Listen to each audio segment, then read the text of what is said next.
Well, we just had a thriller a few moments ago. Welcome back to the Oceania 7K World Cup 2024. And we have one last thing to do this weekend. And that is also going to be the final thing. That final time we'll be saying that specific sentence. Because indeed, we are now going to be having the final map, the last Maple Showcase of this World Cup, the Grand Finals Maple Showcase. I am Sir Q85, and alongside with me in the booth is Mifa. Hello, and yes, it is finally that time for the coveted Grand Final Maple Showcase that I feel like should be a little bit of a inside breather, especially when you consider the last match, which is China versus Philippines, to be, just down to the wire at the very end. Especially if it's just basically a big gamble at the very end, especially on the tiebreaker. Yeah. So I think you might as well agree on that. Yeah, like I tell you, like until now, especially with Potassium, could definitely attest to this. Like even until now, I'm still shaking from that match. I'm just trying to maintain my composure because we need to sound quote unquote professional in showcase. But yeah, let's try not to stall any further and let's start the this. We'll let you have do the first one. Yeah, hopefully we don't have any score fluctuation like the last match before, but I guess we're just gonna start with more of that fluctuation coming on. This is kind of weird to call this a speed chart for a Rice 1, but yet here we are. This is your speed chart for the Grand Finals Maple Showcase. The first one being, by Jinjin actually.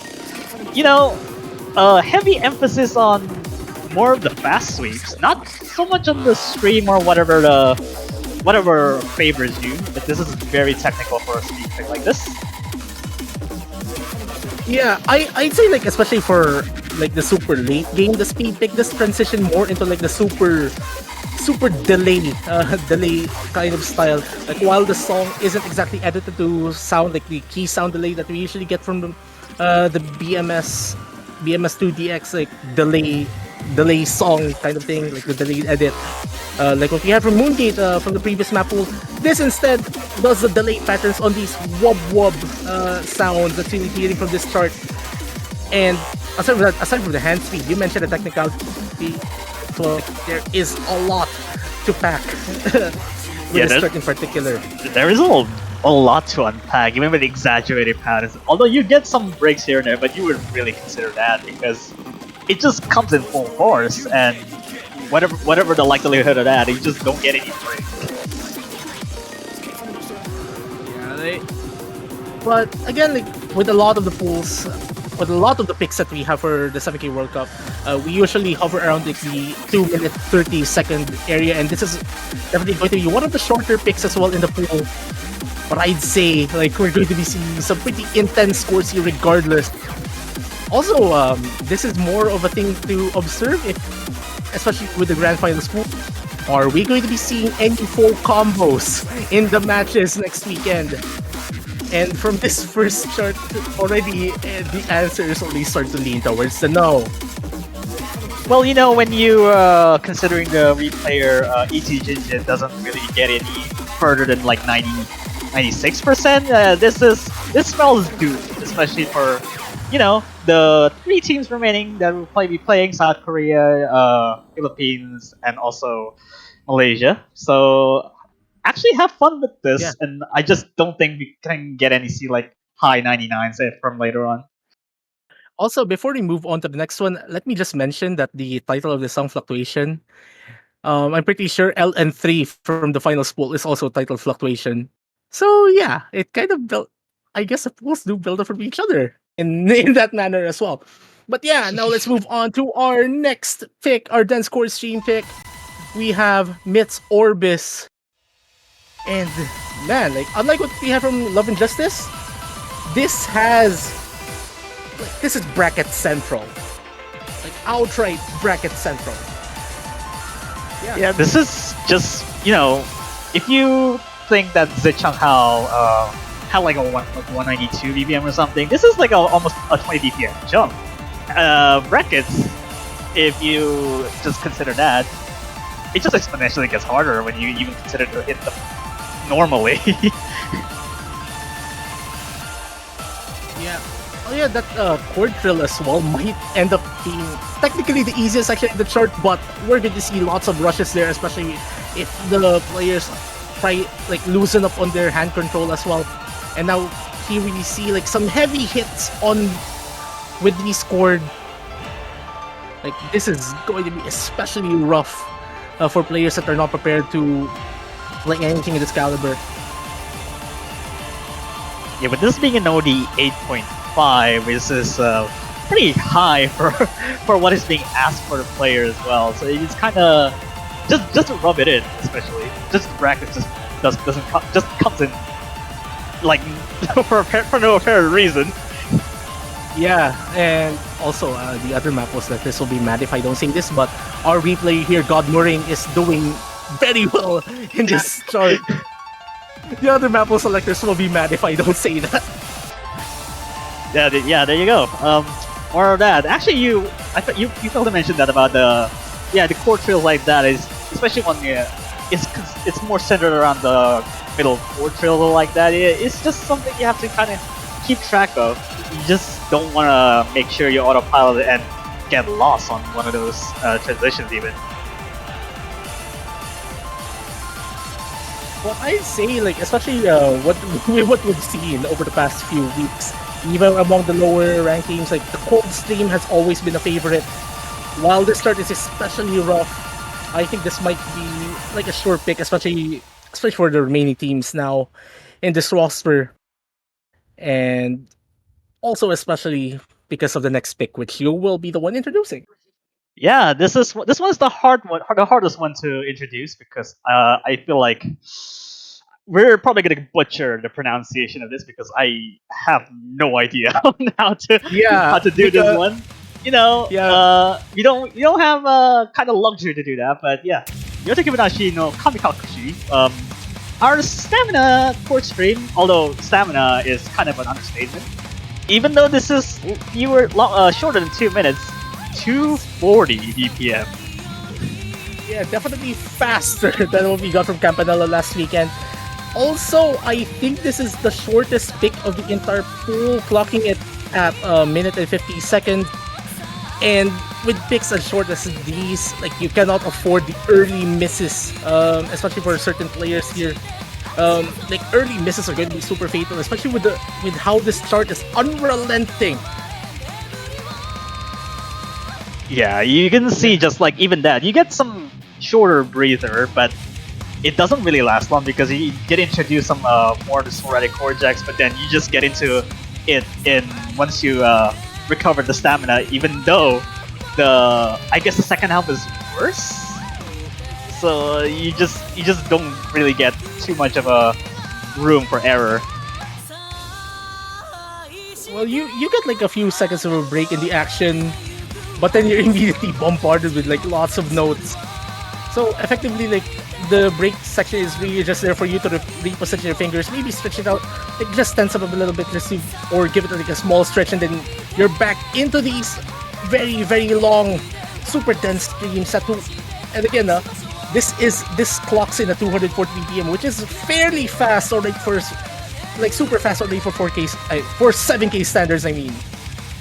Well, I guess in the 4-key side, this is kind of like a child's play, but no, for a 7-key is just a completely different level of speed, especially for the core stream. 240 doesn't. Well, I guess it gives you the luxury of doing a variety of patterns, but this has the same kind of patterns, except maybe just faster, but maybe I don't know, maybe more taxing on that stamina. Yeah. Yeah, but unlike Yotogi Manashi no Kamikakushi, the next song title might be butchered a bit more. We have Orfevre by Shiki, our chord jack pick. And I hope I know I'll be Nihongo Jozud by the pronunciation, but anyways, here we go with the chord jack pick. And basically it's basically just a build up really from what we had from the previous from Volsted's Volsen's bar, or what you call strong 140 in a way. Like we see a bit more dense, like super dense core jacks pretty much at this point. Like possibly the densest. I mean, it will be the densest that we'll be seeing throughout the entire World Cup, and it might be possible as well that this is kind of denser than what we had from last year's Grand Finals as well. It may be denser. It's just awkward patterning. It's not you would normally consider like long jags or even just anchored in general. But this has kind of that. It's just awkward in some of those whether or not the hand gets the jags and whether hands go down. You can see like those 2-3 and then 3-4 and then 2-3 again. It's just one kind of motion that really gets you in to make sure you hit them, not necessarily sharpshooting them. Now, also just to mention, I mean, the artist of this chart, regardless of wherever Shiki is, I hope their legacy in the rhythm game scene is still up there. Like Shiki has done so much in terms of like the rhythm game music scene, and I hope these charts are a decent tribute towards them. Yeah, tribute for an avid trans, I guess, for all the listeners out there, especially for the players out there, we're actively engaging these kinds of music to all people around the world, and this shows a lot. And there you go. You got we already butchered like 2 out of 3 songs in terms of pronunciation. I believe this one is probably gonna get even worse. Okay, what are we going to call the title of the next song? Well, all right, Sepia Recorders. I'm just gonna call these 6 asterisks if that's fine with everyone. But this is Minerva, but easier from like last year. This is a tactic though. Also, the difficulty name actually references a certain event that happened in the 2022 7K World Cup, with the Philippines missing out on the semifinals win against South Korea by 272 points on Godis, which this song is actually a remix of. Also,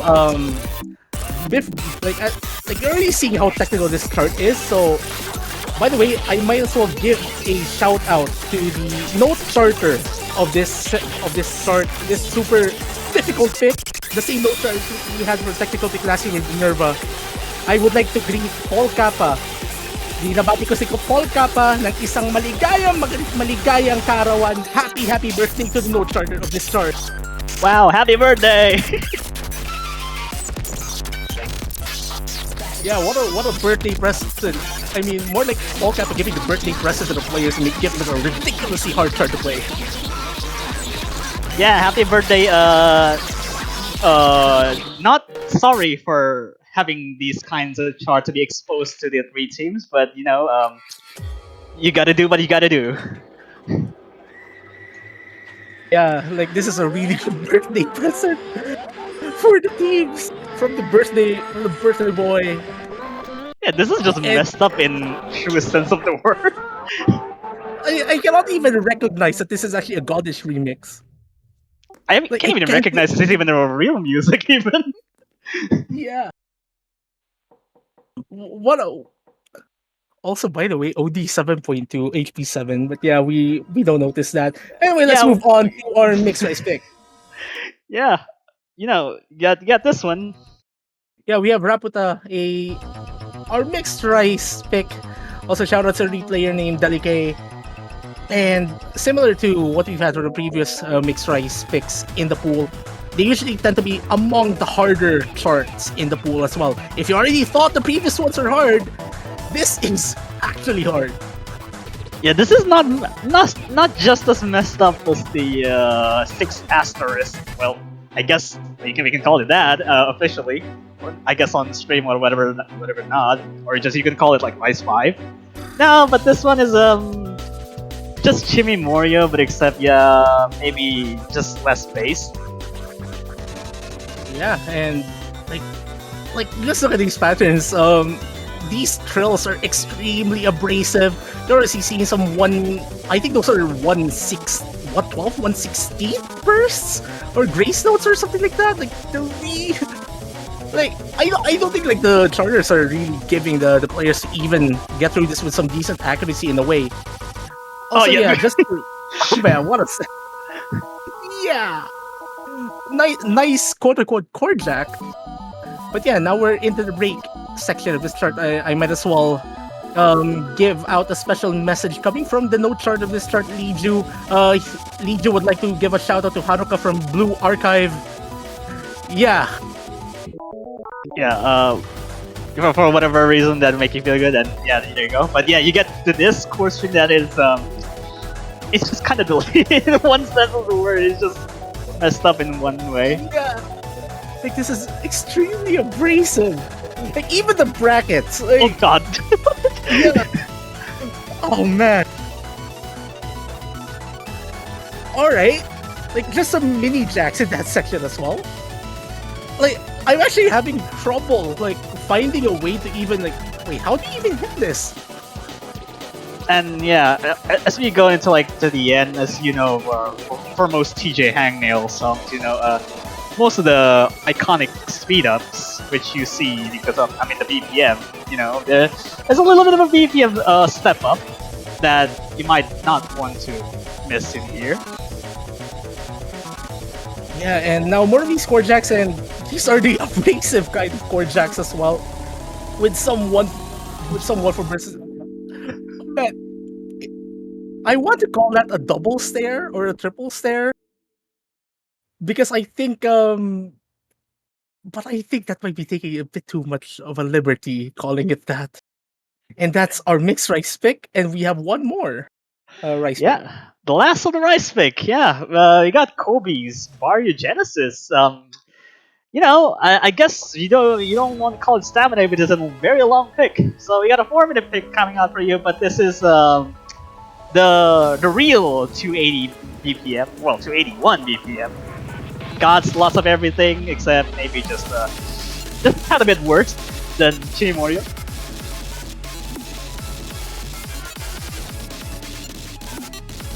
And I'm already speechless with how this chart immediately starts.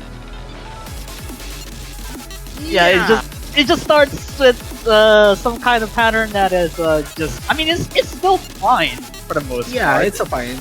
It's still just fine. casually grace notes inside chord jacks, all right, and some like pretty rough bursts as well. Like this, like in my circle of friends, these patterns are what we call words that I cannot say on stream. Yeah. Overall, yeah, like. Oh yeah, he got the chord string that just like almost plays like a trill in chord streams.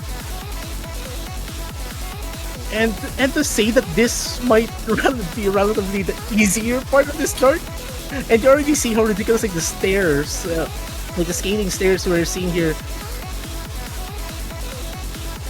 No, Campanella, just rather about the thing that you want to say on stream, Yeah. Like now we're back into the super bursty section, like lots of I cannot even tell. Actually, now that you 281 BPM 1/4. Like just like doing bursts that fast. Like, it just keeps going. Like the patterns itself just doesn't let up. Yeah, we're just halfway through the chart and it already felt like I played the entire pool. Oh, we're just watching this. And now we just get more into some of these chord string almost, with 5-note chord every hit. Yeah, this is practically like the most straightforward section in a way. Like simpler patterning. Somebody could correct me on that. Yeah, simpler, relatively speaking. And then again, some more of these big hits that 281 BPM chord jacks, like some mini super heavy sections.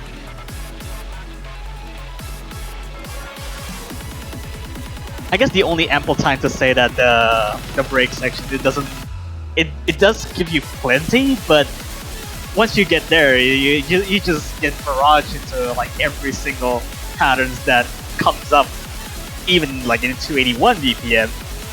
You got coursing that are just straight up just stairish chord string. You got trillish chord string almost, and now it comes back into staircases like this again. Yeah, like the patterning changes up so fast that it's so hard to lock in on a certain style. Like you kind of have to pay so much attention to the stuff you're actually hitting, or else you might get a misread, which is like super easy to get in a chart of this caliber. Oh, now you just get more graces, and after when you get to the second section there, even more of some of those whoop delays there. It actually gets really hard to read. Like I cannot even recognize the overall pattern at this point.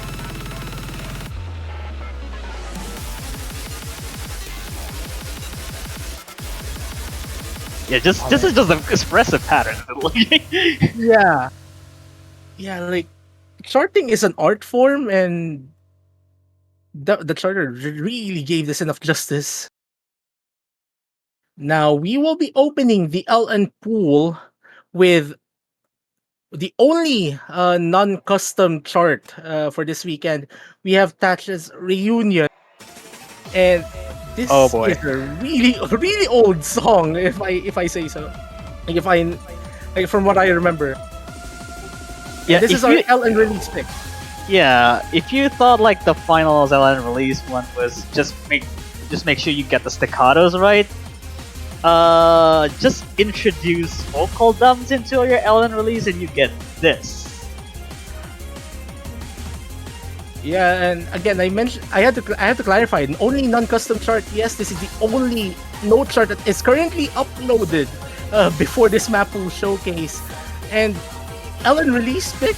Why does this look more like O2 Jam full LN? Yeah, well, just because it kind of is.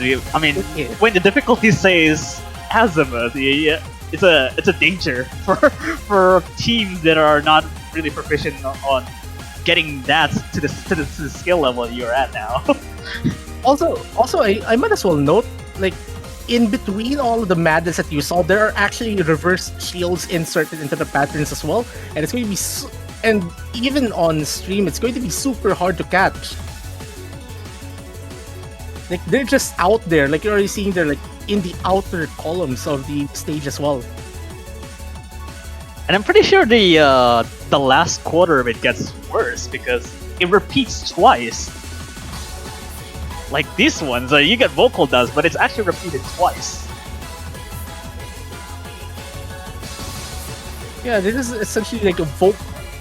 Like, I guess if you're trying to make sense of this way this is charted, I'd say like try to follow the like the gaps in between the LNs, like the stair-looking gaps with the vocals in this chart, because basically, I guess that's like the best way to make sense of this chart for the most part, especially for those with untrained eyes, so to speak. Also, yeah, just mentioning Azimuth Dan, huh? Yeah, if the LN1 was like 9 or 10 Dan or whatever, yeah, this is you're jumping 2 levels, just so to speak. Yeah, right. We'll be moving on. More of that LN action going on. You got Forbidden Light by people who are more Zenonium by chart. If you thought we got more of that coordination heavy, I guess more akin to like the finals one we've seen. This is just pure O2 Jam, like just straight at you. Yeah, and also this is very different in a way. Like, you wouldn't even recognize. Wait, is this LN coordination? Because even from what they had last year, it was mostly I think it was like mostly 1/2 LN bracketing in a way. Like, in a way. This one is a bit more on that, like leaning more towards like a super hard coordination style pattern. You're seeing some brackets, also staccato LN shields. We got the outer trills. Oh my god. Oh man, outer trail. Oh god, this looks really bad already. Even with the shields, actually, even the release timings, you can you might not notice on the stream immediately, but there's like a note after like 1/8 snap or whatever the release timing is. By the way, Delegate actually FC'd this in this replay, I think. And now and see the chart really like, yeah. The only stuff was that, oh god. I can't even see the, like, it's so hard to see the gaps in between the LNs. Like, you're not, like, for that section, you were not seeing, like, a very long LN, like, just transferring into each other. Oh It's god, more you got the shield like this! Yeah, also that. Like, the patterns here are actually pretty hard to explain in a way. Like, you just need to play it to be able to. Also, yeah, Oh staggered god, bracket. what 32-bit pattern. This has How is everything. Delicate ever actually able to FC this? I just do not understand. What is that score? Yeah, But yeah, before we even get overwhelmed, we have Gario Tensei, our LN density pick. Yeah, And more the classic. I believe this was like qualifier for like 4K 2021 or something like that. But we got reintroduced with this one for LN density.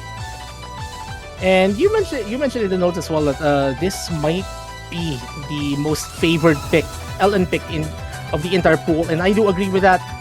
Despite seeing the madness already immediately, like basically seeing what is practically a full LN chord stream, inverted chord stream. Yeah, this is the purest form of LN chord stream you will ever gonna get. Even though some of the timings are, well, I guess it's consistent enough. Some of them are even like tighter than before, but I guess it's approachable for some. So hopefully this should not pose too much of a problem. Yeah, and I think we're going to be seeing lots of ridiculous scores in this pool as well. And yeah, you mentioned the different LN gaps, and you're going to see a lot of those throughout this entire chart. Yeah, I believe this would really favor some teams that I mean, I would say Malaysia would have actually really gunning on this one, especially with the proficiency of handling more of the denser LN sections. Although we still got this one more to go. This is just now basically full LN core stream. It is full LN pretty much. I mean, thankfully this is not score V2 V1. You just call luck to oblivion. Yeah, I just imagine this on score V1, especially especially with how score V1 behaves. It's going to be. I think just play this on score V2.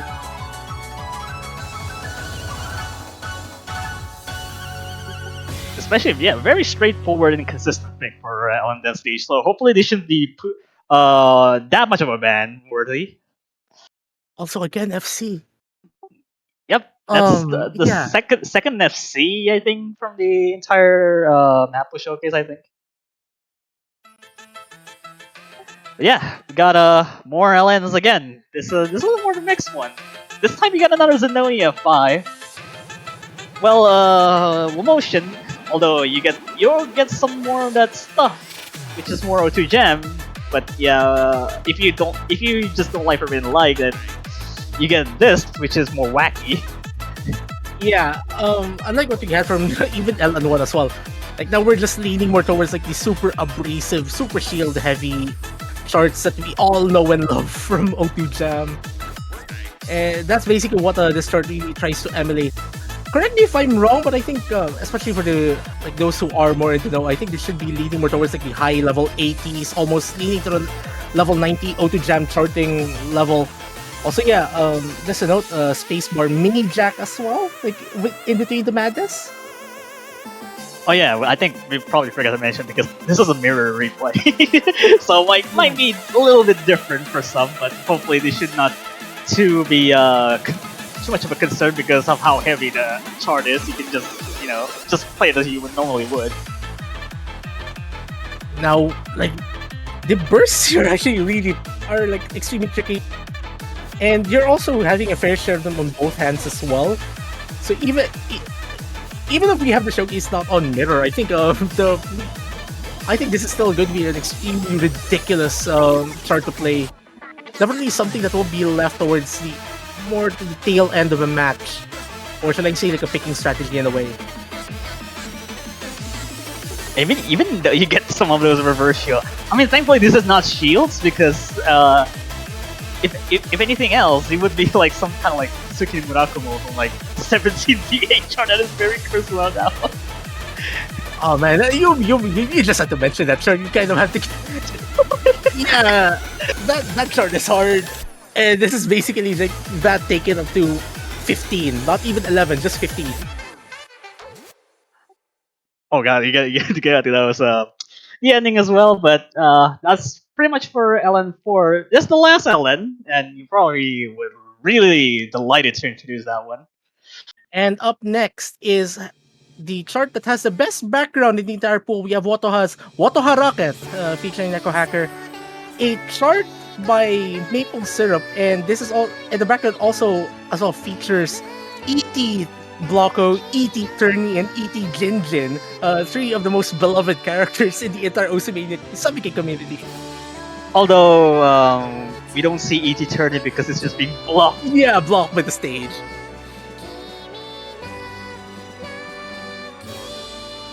Well, I guess it's long as well, but it's almost 10 stars. So we haven't seen 10 stars just as yet, though. So hopefully this, I mean, I guess the chart kind of speaks for itself, even. Yeah, but I'd say like outside of LN3, this pick in particular is going to be pretty favored as well. Because this chart, like especially the LN consistency chart, is usually designed to be among the I'd say the high scoring LN chart. I won't say the term easy because this chart is not easy at all, but the patterns are relatively tamer in a way, like in terms of abrasiveness. But the difficulty is still right there. Well, I guess in a grand final scheme of things, it's just your patterns have to be crazy enough to be able to have some aesthetically pleasing patterns. And with this as well, like clocking at 4 minutes 21 seconds, this is officially like the second longest regular pick in the entire 7K World Cup. I think the longest one clocks in like around 4:30 or something like that. Oh yeah. Yeah, even though we get some sectional based like things like this, I would also say that this is also a collab as well between Paul, Kaplan, and Shadowkin as well. Well, anyways, actually, from what I know, this is actually just from Maple Syrup. But anyways, we move on. Like more of these, not like these super abrasive patterns. Most likely, the staccato LNs will be some accuracy trap as well. And also the shield usage might trip up, especially if they're on the outer columns. I might have to mention.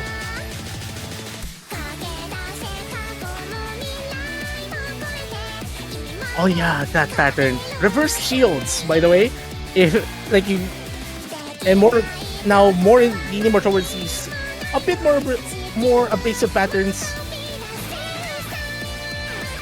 Oh yeah, we got yeah. Even now, some of these patterns are just starting inflation. you just have some short LNs for just to rub it in. But again, I think I'll keep my word here. Like this might be one of the more favored picks still in the entire pool, just because of like the just relative abrasiveness. Like this might be on the lower end, at least for the LN pools. Really. Like it's there. I mean, it's grand finals. It will always be there. But not to mention even the song choice kind of fits. Like especially knowing the players remaining, especially knowing the remaining players in the tournament. Oh my god, what the players will like this? Nice patterns, by the way, Maple. Oh god. Oh, now we actually get into the spicier stuff on the very end too. Yeah, just inverted brackets as well. Like inverted brackets at play somehow like chord jacks, mind you. Damn, I think this might have been an FC as well. I just Yeah, just don't this is an understand. FC, yeah. High Act FC, by the way. Almost a gaining act at the section as well. Jeez, okay, let's chill. Alright. Like Alright. the three MCs from Daily K on the LN. I guess you would expect the teams to be able to match that kind of performance, but they had to battle it out against the other teams that are remaining as well. Yeah. We have some really decent players in the community. Let's just say that. Anyways, I think it's time for us to open up the hybrid pool. Last three charts of this pool with you. Yeah, all right. First hybrid, yeah. We got Seraphim, but I guess you would kind of, I mean, as per every map pool structure, hybrid. We always start with the generic hybrid. This is one. I guess you would normally say that the core stream would be the most concerned thing about this one, which that is to say, that's kind of an understatement. Like, also again, happy birthday to Paul Kappa. Like, just had to mention that because Paul Again? Kappa appears again in this pool. The second But version. yeah, here you go. Chord streams. As you mentioned, the chord streams here are actually a bit more abrasive. They're more reminiscent towards like how O2 Jam charters are doing their chord streams. Like a bit more of those symmetric patterns. Oh god, what is that? Hourglass patterns or whatever that kind of thing is. Yeah, like, you're gonna see more of those, even the inverted variant, as we already saw like a few moments ago. Now these super dense chord jacks, like some diamond shaped chord jacks as well, thrown in the mix. Yeah, even some of those aren't just not that straightforward either. Even though the anchored ones, some of those. Jeez, okay. I mean, you kind of have to note, like, those are 200 BPM chord jacks. Not exactly the easiest to hit. Yeah, it's like I think like 1/3 200 BPM. So I think it might have been like 150 BPM almost. Yeah, but still though, like the effective BPM of those chord jacks are not exactly the easiest. Oh yeah, nice double thumb pattern right there, transitioning into this dense section. Yeah, Lots of ace bar emphasis in this chart. Yeah, yeah. Even some of these simpler ones. These are just core stream, but if you just mix one of these kind of LN in the way, it just makes it kind of patterns look like really hard to even get through, right? That's kind of the charm for the hybrids to come, actually. Also, by the way, like even though this is what we usually consider break section, but like, that part is like really hard. Now more into these super abrasive pattern. Man, this is fun to look at. Yeah, I mean this is fun to look at, but I just think that this is only fun if the replay actually does a lot of things right, and the other case shows you can still even still having not FC, but it's just like high comfort from those too. And well, that is hybrid 1. And as you mentioned, hybrid 1 is usually the favorite pick as well of the teams. So that kind of like that is some foreboding aura right there. Yep, we got more of that hybrid to come there. This time is a technical hybrid, and yeah, we got a return of SDMNE. So introduce this one for us now. This chart is a collaboration between two esteemed charters in the community. We have Wonky and Liju, and this is, I think, the second World Cup in a row we have SDMNE featured in the Grand Finals pool. So we had I remember correctly, Beyond the Axis last year, taking the hybrid 3 slot on the previous pool, but now this time around, this is very different. Like you're going to see like extremely abrasive patterns, just building up from the technical hybrid name. Yeah, this is if you just take Raputa, but you made it even unhinged. Yeah, like just add L and Seraphim, and you basically get this chart. Like some like the asymmetric stairs here that even leads up towards like some polyrhythms as well. Like this is going to be extremely hard to get some accuracy on. Even an OB6. Oh yeah, this I would imagine like some teams would even probably miss on this kind of section just because it's simple enough.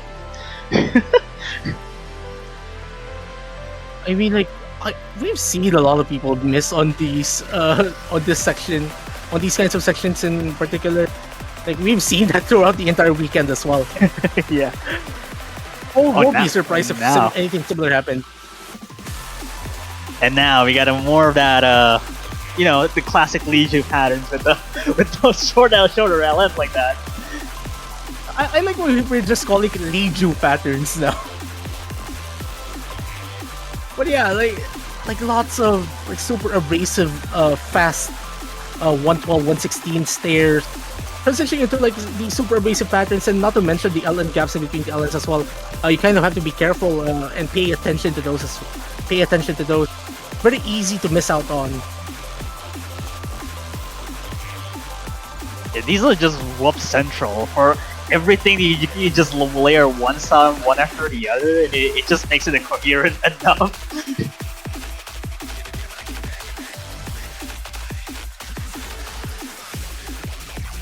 And even the ending doesn't even look straightforward. Oh my gosh! All right. Yeah. Well, that's just the extent of technical hybrid, isn't it? It's not like not getting even less obnoxious than like when we see on the finals here. So, you know, something like that shouldn't happen on the last hybrid that we're gonna be showing for the last map we showcase, isn't it? But this time we got more Hiho, straight out anti-front. You know, this is your 10-star, quote unquote, I guess. Let's see. So, Hiho's chart has been historically very, very hard to even play on Score V2.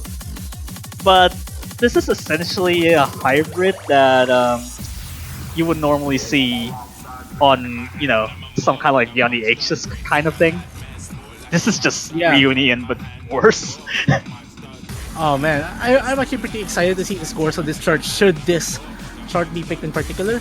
Also, just have to mention, Hiho is the last person to make their custom map debut in this World Cup, and obviously it just had to be the last regular pick we will showcase for this World Cup. Yeah, you got. Hiho has been, Hiho has been known to dish out like these ridiculously hard charts. Especially like they're super famous among the higher level players, like the circles of the higher level players, like known for their super hard auto jam style charts as well.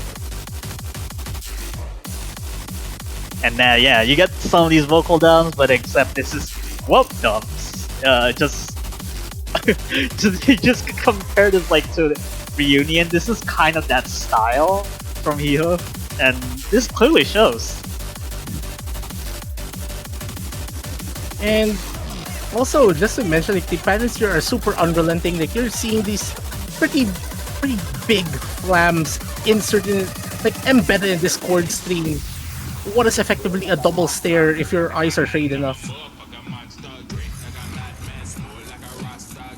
Well, I guess you get some pretty generous breaks, so I guess the only saving grace is that. Except maybe for the fact that you for every single Hiho chart that you play, you don't get something like yeah, more of these. Correct me if I'm wrong, O2 Jam charters. This is what you call like a 32-bit or even a 64-bit pattern at this point. Correct me if I'm wrong. But yeah, Yeah, yeah, just give it makes up for the generous breaks. Yeah, yeah, like just give like a short like for I think this is a trend. Like give the players like a break section to take a rest out of, and then immediately just throw them into the deep end with like some ridiculous patterning that they will definitely choke on if they're not practicing at all. Even that the pattern is. and then you go. Whoa! There you go. And hey, I guess you forgot to mention this keeps on and on, actually until almost at the very end too. So you get that as well. You don't want to get any semblance of break. And now just full LN with irregular releases, by the way. Yeah, the players are going to have so much fun in this map pool. So much emphasis on this fun for the remaining 3 teams. Yeah, fun with a capital F-U-N, so to speak. Yeah, but that's basically it, actually. Even after you get to this part, it's just pretty much when you see the score difference like that for the remaining teams, I believe that you would seal your fate for whatever the point is going to go for the opposing team or whatever. But yeah, that's very last regular pick of the tournament. Yeah, very last regular pick of the Yeah. tournament. So all that's left is the Let's call it. tiebreaker, isn't it? Yeah, and let's just say that before we show the tiebreaker, I might as well give a shout out to everyone in the Maple selection team. Thank you so much for giving us these pools to enjoy. I mean, even us who are not even playing in the tournament, like have enjoyed these pools, like these pools that basically show the amount of quality from the charters that we have had. I'll give more specific shout outs later in the stream. But yeah, that's chart 91 out of 92. For chart number 92, we definitely have something special in store for you guys. So without stalling a bit further, ladies and gentlemen, this is the Osimania 7K World Cup 2024 Grand Finals tiebreaker. Here is your jingle after that.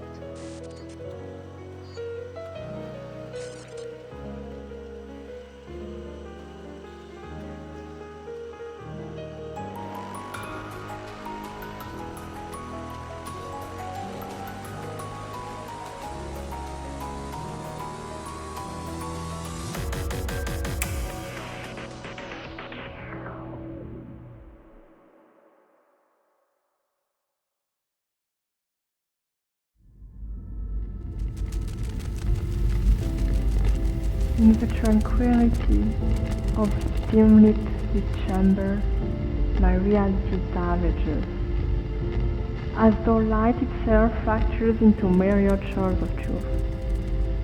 The melody whispers through the stillness, my solitary refrain resonating with the silent orchestra of the night.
And there you have it. Grand Finals tiebreaker for Mania World Cup 7K 2024. Grand Finals tiebreaker on full effect. Very, very big, massive thank you there for Citrus for creating this song, this animate for the original for the last tiebreaker for this tournament. Yeah. That is map number 92 out of 92 for the Oceania 7K World Cup 2024. Custom map number 89 out of 92 as well, which leads us to a final custom map percentage for this World Cup of Yeah, you guessed it. yeah 96.7%. 96.7% of the charts made for this World Cup are custom. Only 3 charts were not custom made for the tournament. That was round of 24. Round of 24 Rice 1, round of 24 Hybrid 1, and Grand Finals LN1 as we mentioned earlier in the showcase. And with that, I might as well give a shout out to the entire Mapo selection team. You already saw the names there at the end of the chart. But I might as well give them a shout out as well here on stream. We have the Maple Selectors. Obviously, No Name, who has placed around 50,000 plus notes on the editor for this World Cup. What a feat. We have Underjoy, Makiba, and Remmering as well. All of the playtesters, Kobe, Blocko, E.T. Blocko, Carpi Hat, Delike, Evening, Jinjin, Lulu M, Maple Syrup, Random, Remmering, Rhymes with Nash, Rocco, Turney as well, and the custom charter scope like Kobe Stan, Underjoy, Yi, No Name is one of them, Blocko, Critical Star, Evening. We have Lijo as well, who has provided us with a lot of really beautiful patterns. I mean, Evening as well. Shout out for that finals tiebreaker. What a tiebreaker that was. Level 51, Maxus. We have Paul Kappa as well, PWHK, Tabatu, Tails DK, and Zenonia. I didn't. I tried to not mention my name because I'm the one talking. But yeah, I mean, yeah, you get a pat on the back as well. So you know. Yeah, I try not to mention my name because sure, part of the team. But yeah, those. I hope I did not miss anyone. Of course, it was Hiho as well. Like literally the last charter to debut this World Cup. And basically, that's the entire team that has made all the craziness that you have seen over the past 5, 6, 7 weekends. But we have one more. Yeah, absolutely. Also, a massive thank you as well for the designers that also worked for the entire Osu Origins that came up so far for this tournament as well, especially for that Grand Finals tiebreaker. It's they're very, very, very will not go unnoticed and will be very, very much acknowledged for for the other events to come as well. This kind of thing, this kind of recognition is very much appreciated for all of us, really. And I think we should give a shout out as well to the people who were part of the tiebreaker, like the designs and all that stuff. We have Sakura 006, the charters as well. Man, I'm actually shaking from the tiebreaker showcase. I'm starting to mess up the names. Yeah, these are a lot of contributions, and these are really pretty much a lot of go unnoticed as well. But yeah, that is pretty much it for basically Grand Finals Apple Showcase. For the 3 teams that are remaining for the entire tournament: South Korea, Malaysia, and Philippines.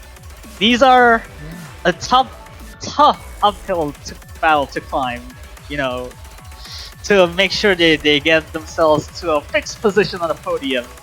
Even though they are already on the podium themselves, but we're still not guaranteed on one just yet. So it's a battle. It's a battle for for whoever gets the first place, whoever gets the second place, whoever we found for the champion for the Oceania 7K World Cup 2024. But again, man, massive thank you again to the Maple selection team. Massive thank you to all of the song artists, song producers that have made OSA originals for this tournament. Massive thank you for all of the people involved with the graphic side as well, with the videos, the voice acting, the storyboards, like like everyone who everyone who has contributed to this side of the tournament has made the tournament so fun. But yeah, as we mentioned, only one more weekend. 3 countries remain, and good luck. Good luck to all of the players, and also trying to be careful with your practice as well. Like the pools are super physical. Try not to injure yourselves, obviously. Yeah, obviously. I mean, obviously, before you get to a coveted tiebreaker, even though we really do hope to see to get to a tiebreaker situation, but again, just a little bit of a hint, a little bit of an advice for before you get to a tiebreaker. Just please rest your hands before you attempt the tiebreaker, because essentially that's the one life on the line before you get into a winner or loser situation there. But yeah, I think it's time for us to wrap this baby up, and man, I'm actually speechless. But yeah, again, thank you guys so much for watching. This is the Oceania 7K World Cup 2024 Grand Finals Map Pool Showcase. It's Q85 and Mifa in the booth. We'll see you guys next week. See you next week, guys.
Alright, hello everybody, welcome back once again to another stream for the Oceania 7K World Cup 2024. We've got the last 2 matches of the tournament, the last weekend of matches for our grand finals.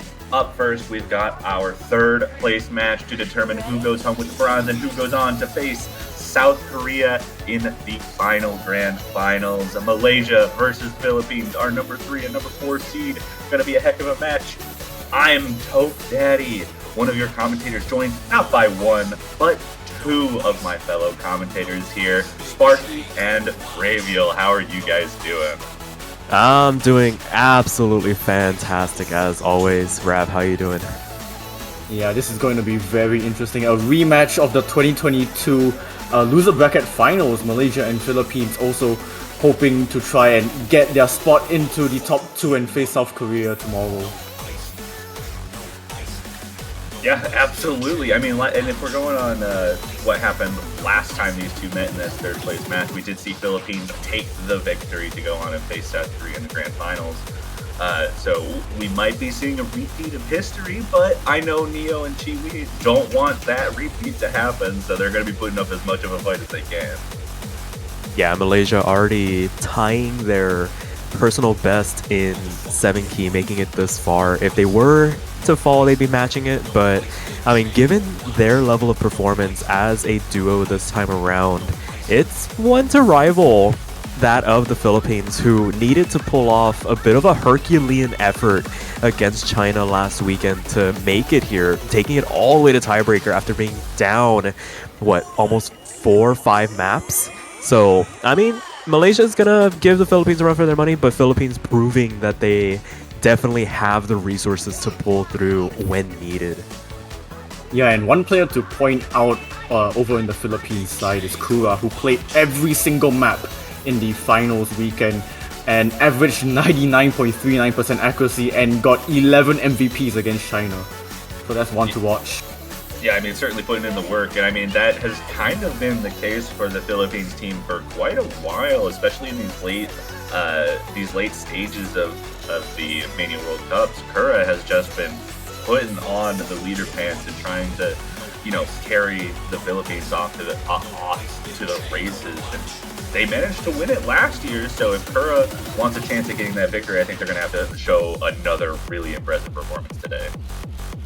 Yeah, for sure. And on top of Kura being absolutely lights out once again this year, they're going to need the support of the 3 teammates that they have as well. Going to be looking to whoever will be partnering up with them, because you imagine Kura will probably be anchoring that Philippines roster throughout this entire proceeding. And it looks like we are into the rolls, and it looks like Malaysia will be getting the first protect in this match.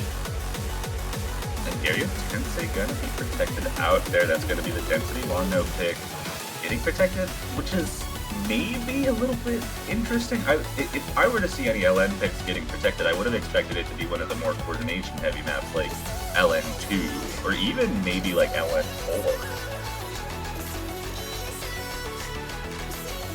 Yeah, definitely. To be fair, Malaysia has kind of trended towards these more LN focused protects. It was just a matter of which one they might have felt most comfortable swinging a good team performance on, because the consideration also is the fact that Chiwi has been a lights out performer for Malaysia, and Neo has really stepped it up this year to lend their support where absolutely necessary. So that's probably where they probably get the best combined score as we wait for Philippines to throw out their protect. I imagine one of these rice maps is going to be remaining in this pool, if I were to harken a guess here. Yeah, I'm thinking something like Rice 1 would probably be a good choice for them to protect. I can definitely see something like Rice 1 being protected. I guess it really depends what angle they want to take. I don't think going for a protect on any of the more straightforward Rice maps is really going to be ideal. I don't think Malaysia's just looking to ban Rice 2 or Rice 3 or Rice 4. I would imagine they're going to be looking at the rest of them as potential ban fodder. And in that situation, in my eyes, the most likely ban has to be Rice 5 or Rice 1. Yeah, it's really just going to come down to whatever the Philippines protects. Malaysia might just default to whatever is left open, but I do agree that they're probably not going to want to get rid of these more straightforward charts. Like you mentioned, Rice 1 through Rice 4 probably going to be opted to be kept in this map pool, and they'll probably want to pivot towards removing one of these more mixed Rice tech-oriented picks. So right now we are still just waiting on the Philippines to throw out their protect. We can deliberate a little bit further as to what else might be a potential protect for them. They do definitely have the composition to swing LN performances, but I probably don't expect them to want to contest Malaysia on those LN picks unless absolutely necessary. I mean, we talk about Rice and LN. What about the hybrids? I feel that maybe Hybrid 1 is also a good choice, but they are going for the LN 1 protect. Okay. Double LN protect. That's a fascinating move in this scenario. Yeah, for sure. And it does set up a couple of implications here where we're probably going to see a flashpoint somewhere in this match where if we deviate from the usual Rice versus LN dichotomy and both these countries kind of settle on playing this lower half of the map pool, then whichever country ventures out into those Rice picks first, depending on what style they want to go for of those picks, whoever wins that first Rice pick might be the one to eke out a tiny bit of an advantage in this match to really turn the tide in their favor. Yeah, kind of I guess that Rice pool is going to be a really interesting point of contention. On top of that, the hybrid pool is going to get... What is happening? Huh? I guess they... This is interesting. If Malaysia bans a long no map, I swear. It just seems like both these teams really like or dislike their noodles.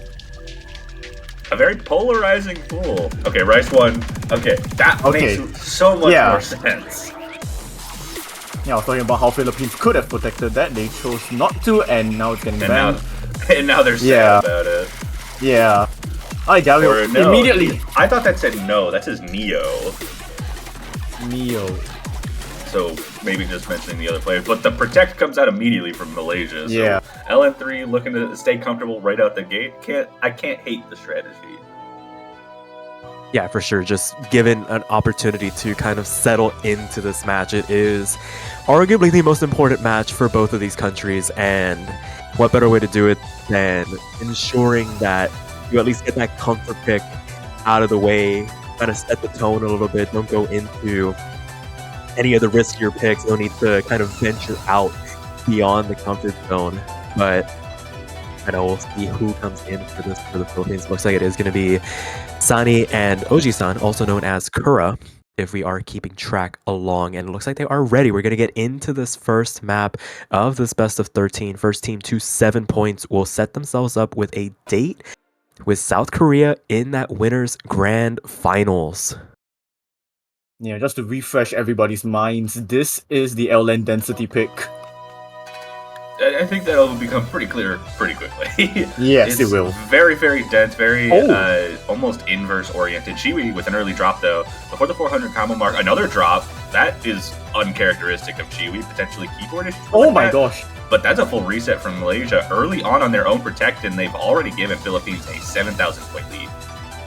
Yeah, it is early, but you can see Sani's accuracy quite lingering under Oji-san, but Neo takes another miss, dipping below 99%, and the Philippines have a 5-digit point lead, but Sani does find the miss.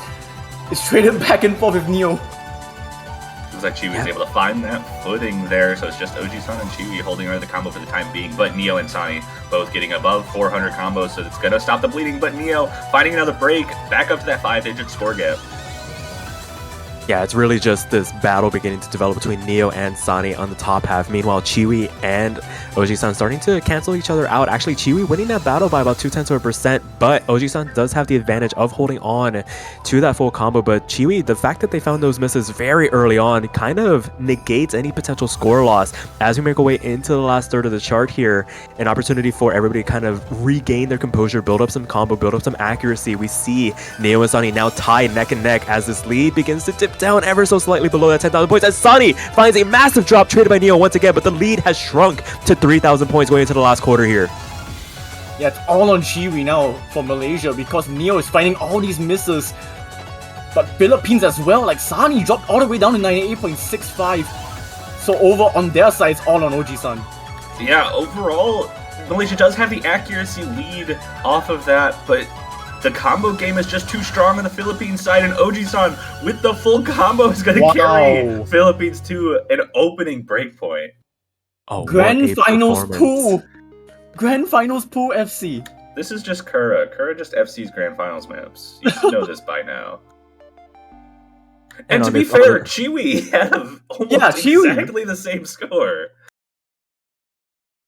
The same 200 count. That is ridiculous. Just neck and neck. And it looked like for a moment their Philippines was going to be able to skyrocket just out of contention on that map, but some crucial moments in the middle portions of that chart really brought Malaysia back into the fold. It was just the fact that those inopportune misses from Neo towards the end, just re-giving the Philippines that advantage. That map could have gone either way, but Philippines crucially taking the first break point in this match to make it 0-1 now with their pick now. Do we see a double protect pick right out the gate? I wouldn't hate that from the Philippines. I mean, they just got a break point, and the best chance for them to really solidify that break point in their favor would probably be to go with their protect. Though I could also see something like Rice 5 coming out. The contrast, though, between density and release, which is LN1. Yeah, absolutely. It's just a complete flip in terms of what you're being asked to do between those two LN charts. I always like to say whenever you get a break point in these matches, you kind of allow yourself the opportunity to expand and venture out into the unknown. And we never talked about the hybrids throughout the build-up to the first pick here. And the Philippines gonna go for hybrid 1. It's gonna be Seraphim here. Yeah, I was trying to talk about the hybrids, but then the Philippines decided to protect a long note map after Malaysia already protected one. So I got interrupted. But yeah, these hybrids are an interesting point of contention. It's going to be a little bit on the confusing side as far as like what to maybe expect. We did just see Philippines perform very well on the density picks, so I could see them performing well on the Rice parts of this and the LN parts of this. It's just a matter of whether how Malaysia's feeling on this sort of, diverse type of map. I think something to point out as well is to also find out whether or not Neo is able to keep up with the intensity of the difficulty bump of this Grand Finals pool. Yeah, for sure. It's going to be something to watch out for as we venture on into this first hybrid pick. Bit of a build up here before we get into the real dense portions, but Neo already finding the drop very early on. Not what you want to see if you are supporting Malaysia here, but it is very early on. It's before that 400 combo cap, so the score loss, not the most devastating as if it were somewhere in the middle portion, so we'll see if they can recover from it here. They also have plenty of opportunity to get back up to that 400 combo mark without too much other errors given the build-up, but we're just about to get into the real sections of this map. The dense core stream coming in. Neo with an early break in that section as well, going to extend that lead for Philippines just a little bit, but this is a similar story to what we were seeing on LN3. Accuracy generally favoring Malaysia. Sani trading one of those misses out, and this lead's going to stay very close with the double full combo from Chiwi and Oji-san. Oh, you say it, but Shiri does find the miss and drops all the way down to 98.5. Sunny does find the miss as well. It's just Oji-san 99.7 FCing, and that is the bulk of that lead. On top of that, that was a huge accuracy drop from Chiwi, all the way down to the 98.6 range. And another break. Oh, full lobby wipe there. And that actually hurt Philippines more. This leads down to 5,000. Sunny's accuracy. Yeah, Sani's accuracy starting to really dip down into the 97s now as everybody taking substantial damage through all of these Grace Note sections, all these staircase runs, the releases, everything involved in this chart, really just taking everybody for a ride. And as we make our way into the back half, it is too close to call between these two countries. Inside of 1,000 points, Malaysia starting to lead back in their favor. Chiwi starting to build back up, supported by Neo, but actually Neo picking up the reins here for Malaysia, able to lead the charge as Chiwi finds yet another drop, not traded back by the Philippines, and it's their opportunity to build up this advantage once again. Yeah, and just look at that accuracy from Oji-san. Only player above 99%, 99.1, carrying the Philippines to have this 3,000 point lead as Neo finds a break. Both Philippines players holding on to the combo in this section. We still have a third of the map left to go, and it's only 3,000 points as we go into this short break. You have to give some kudos to Sani as well. After that horrendous drop down in 97, is able to still hold on to that 2,000 combo. They need to be able to keep up that performance though. Oh no! Oh, you said that! And the lead switches right back to Malaysia as Sani finds that break. And now it's Malaysia's turn to hold on to the combo, but she retrades it. Oji-san and Neo holding on to the combo. Oji-san with a 3,000 combo at this point, still holding on to 99. Both Malaysian players trying to build up that accuracy, but Neo finds a drop in an inopportune time, and it's now about 10,000 points as we're running into the final bits of the chart. But Sani finds a break as well. Is there time? I don't think there's enough time. This ending is getting quite calm. I think Oji-san might have done it. And Neo does find a final miss at the end. Oji-san again! MVPing the lobby for Philippines to take a second point in a row. Just What look at a the 200 performance. discrepancy between the players. Like, the lowest on Malaysia was 95 from Neo. Ojisan down at 69. I mean, look at the Nice. miscount. Look at the That miscount. too! Inhuman. Ridiculous. Yeah, inhuman. I mean, fact- they're an MWC champion for a reason, I guess. Yeah, proving why they were able to take the title last year, really stepping up to the plate here. But I mean, that was not without some level of contention during the midpoints of that chart. Just as things started to get even more dense, the chart starting to fly off the rails. The damage was being done, but credit to Sonny being able to make that recovery run. We've seen in the past people dip down below that 98% range and they just kind of linger there trying to stabilize, but no, being able to build back up that accuracy to make themselves a force to consider. As Malaysia started to find the drops, they were in a position to capitalize. And Philippines able to capitalize on that breakpoint, make it 2-0 to start this match off with Malaysia up to pick. And now, what do they go for? They lost the Protect, they lost the Hybrid. Do they potentially pivot to the Rice charts? I was kind of thinking that. I was about to mention that I thought LN5 was what they were going to go with, just because it's the most similar to LN3 that's left in the LN pool. Something that I do want to note that's potential for later on, we did see during that Hybrid 1 pick that the Jack section messed almost everybody up, but Philippines was having a real tough time with it. So I could definitely see Rice 4 being a potential area of attack that Malaysia wants to go with, but for now they're staying with their comfort picks, and LN5 is going to be coming up. Well, strap yourselves in. 4 minutes. The longest map. Definitely a bit of a, if not a physical stamina check, just a mental stamina check. LN that goes on for this long definitely wears away at you at this key mode. So definitely expect to see some dips towards the back half just because of the fact that being able to maintain the releases for as long as this chart demands of it is very hard. Definitely is. The patterns themselves are also not terribly easy, though it is much more consistency focused, though very O2 jammy, which can certainly be uncomfortable to a certain extent, having those dumpy type of LN patterns throughout this entire map, and on top of that 4-minute aspect of it, just gonna be a real test for these players. Yeah, real test for Neo as well. They are not having fun with this map pool so far, which is gonna give that lead to Philippines for the moment. Yeah, and once again, just very early on, so damage accrued not going to be as bad as if it were somewhere in the middle. And the fact that the length is over that 4-minute mark gives them plenty of opportunity to make up the score in the long run. If they can just hold on to some semblance of combo, just breach that maybe 2k, 3k combo mark to offset any potential misses further on down the road, is going to prove to be pivotal as we make our way into the second quarter here.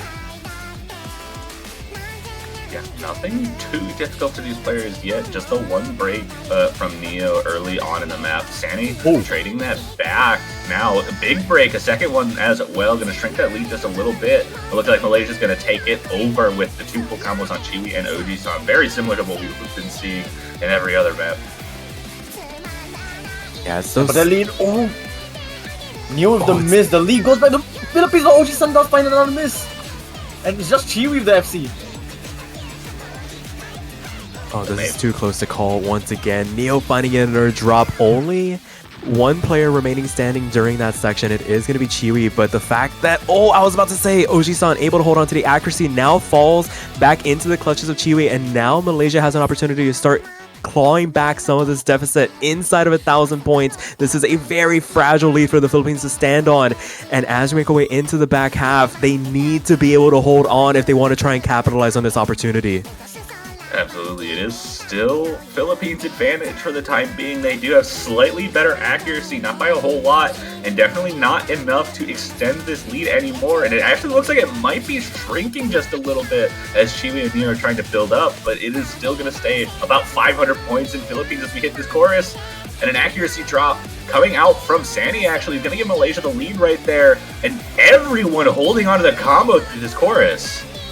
You have to give some credit to Neo as well. They were holding 98, now holding 99, and that is what is making that difference as Sunny finds another miss. Oji-san finds a miss themselves. Chiwi is just tanking through all of these with the FC still.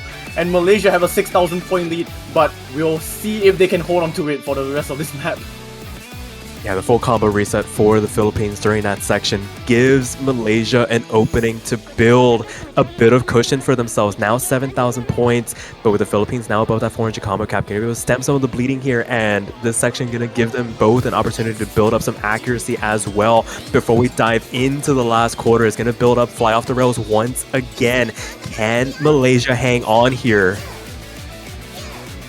All eyes on Chiwi. Oh no! As I say that, Chiwi by the front traded by Sani. And that's gonna keep the lead in Malaysia's favor. Oh, Sani not having a good transition at all. Oji-san finding a break as well. Neo, the only player with any combo right now, holding Malaysia in the lead. It is now 17,000 points of advantage for them. The biggest lead we've seen, period, so far this match. Like I was saying earlier in this map, that if Neo can just hang on to some semblance of combo, they can make their way through. Their job is done. They find the miss here, but now Chiwi picks up the slack here. 1,700 combo for them. Still able to keep this 18,000 point advantage as Sani trades back that miss. No harm, no foul. Malaysia will take these trades any day of the week as we make our way into the outro. It looked a little bit dicey there in the beginning, but Malaysia able to prove their worth on these LNs, and they're going to notch their first point on the board to make it 1-2 now. Shoutouts to Neo. That was a really good performance. Able to beat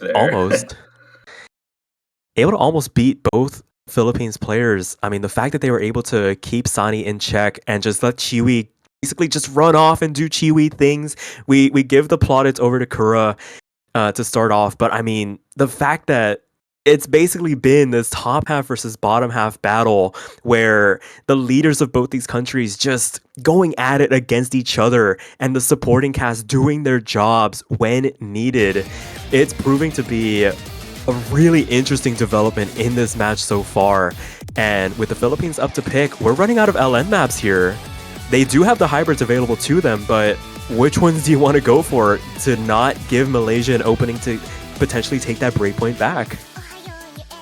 I don't even know if you'd want to risk a hybrid in this case. I still think Rice 5 is maybe the best option available for Philippines right now.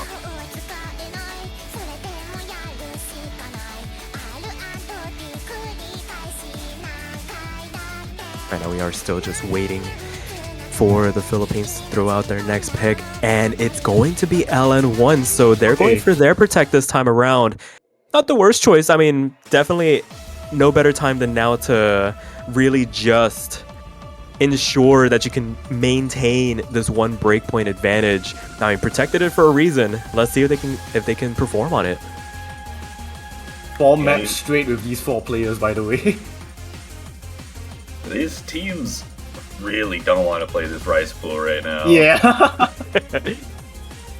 They are handshaking the lower half of the map pool, and it's interesting. Earlier on in this tournament, I mean, it was mostly Rice charts getting picked left and right, but as we move on here, I don't want to say it's down to the difficulty. I think it's more just the respect that these players have for each other in that upper half of the map pool. They know that they can all perform on those maps, so not wanting to take the risk here as we go on to LN1, and Sani finding the first drop here this time around. Again, very early on, gonna have time to recover, but with half the map length of LN5, the room for recovery isn't as generous here.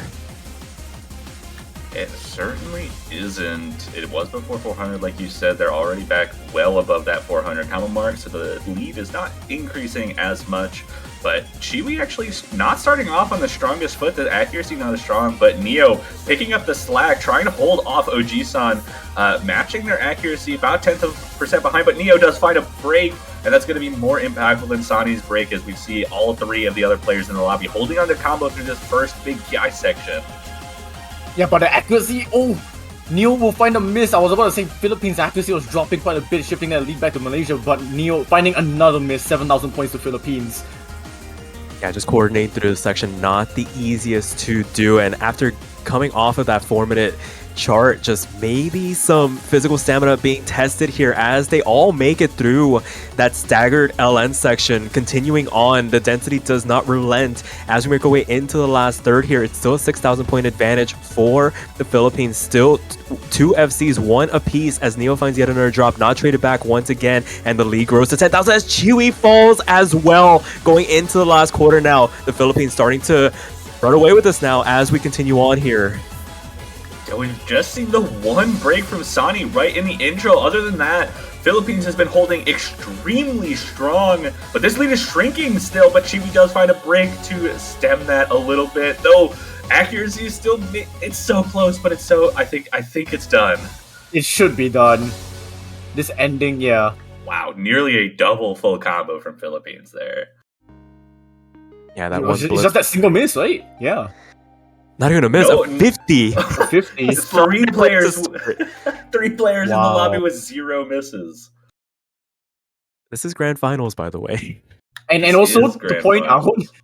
Neo's the only player with those misses, and they have the lowest 200 count. It's just 7 key things. Yeah. These- 7 key things. It just happens. And now we're back to Malaysia's pick. And we're in an awkward territory. I still think maybe Rise 2, Rise 3, Rise 4 is potential here. If they want to stick with things that are more closely tied to like LN3 and LN5, their other picks, maybe Hybrid 3 is the right pick in this scenario. Oh, well, you called it. Right on cue. I mean, it's these countries definitely have something planned in terms of what they wanted to come into this match with.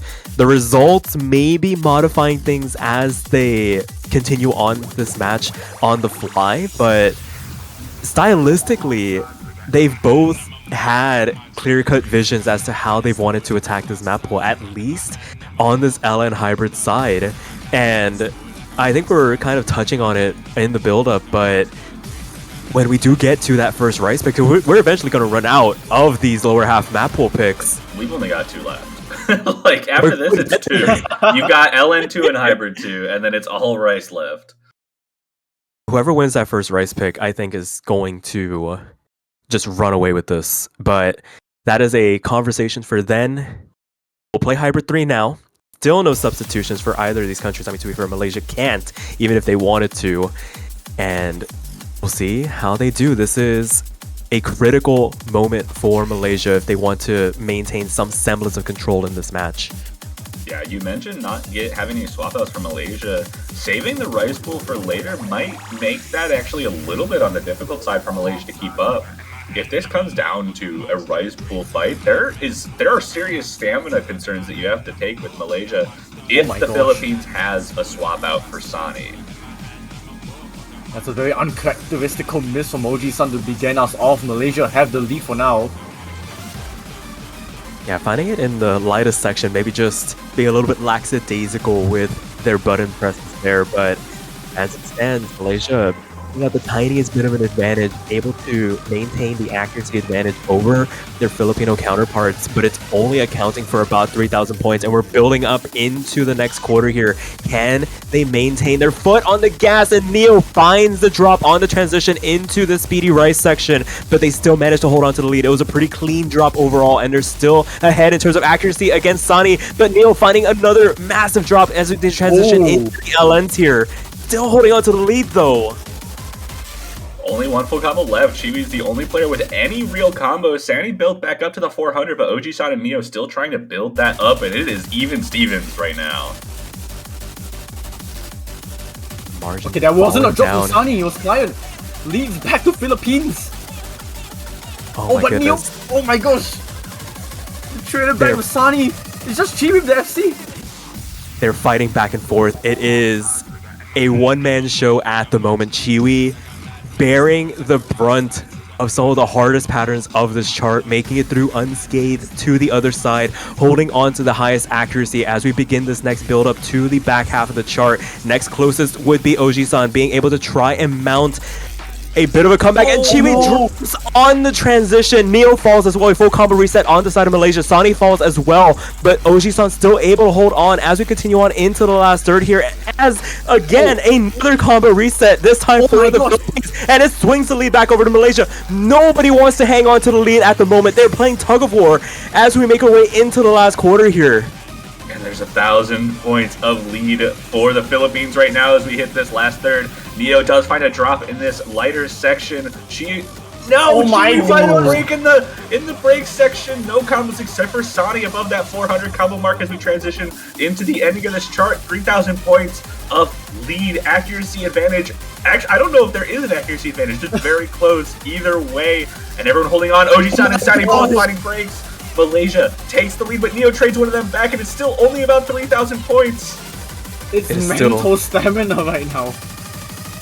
Oh, just being able to mitigate the damage when the misses do come is of the utmost importance at the moment. Neo finding some slider breaks here in the transition into the last eighth, and it is hundreds of points in favor for the Philippines. It harkens back to their match against China, just able to eke out these tiniest advantages. Neo finding another break on the rise transition, not average just yet, but a massive drop afterwards on the LN runs, going to give Philippines the biggest advantage that they've had in quite a while. 6,000 points in their favor going into the outro here. I think they have done just enough to see themselves over the line as they potentially take another break point in this match to make it 4-1. That was a roller coaster. Also, Chiwi's accuracy. Just God. Casually being half of the second best.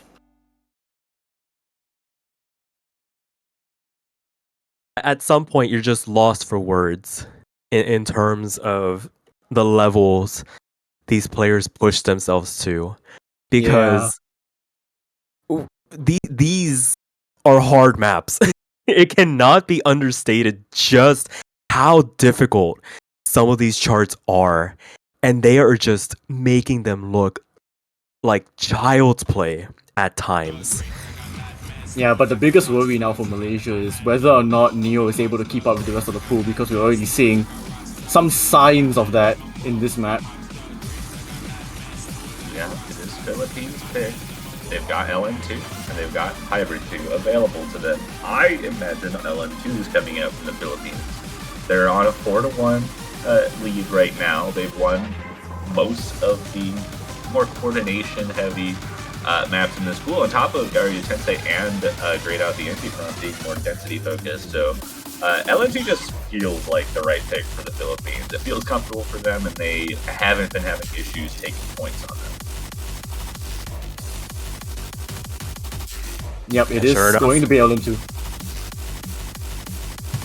Okay.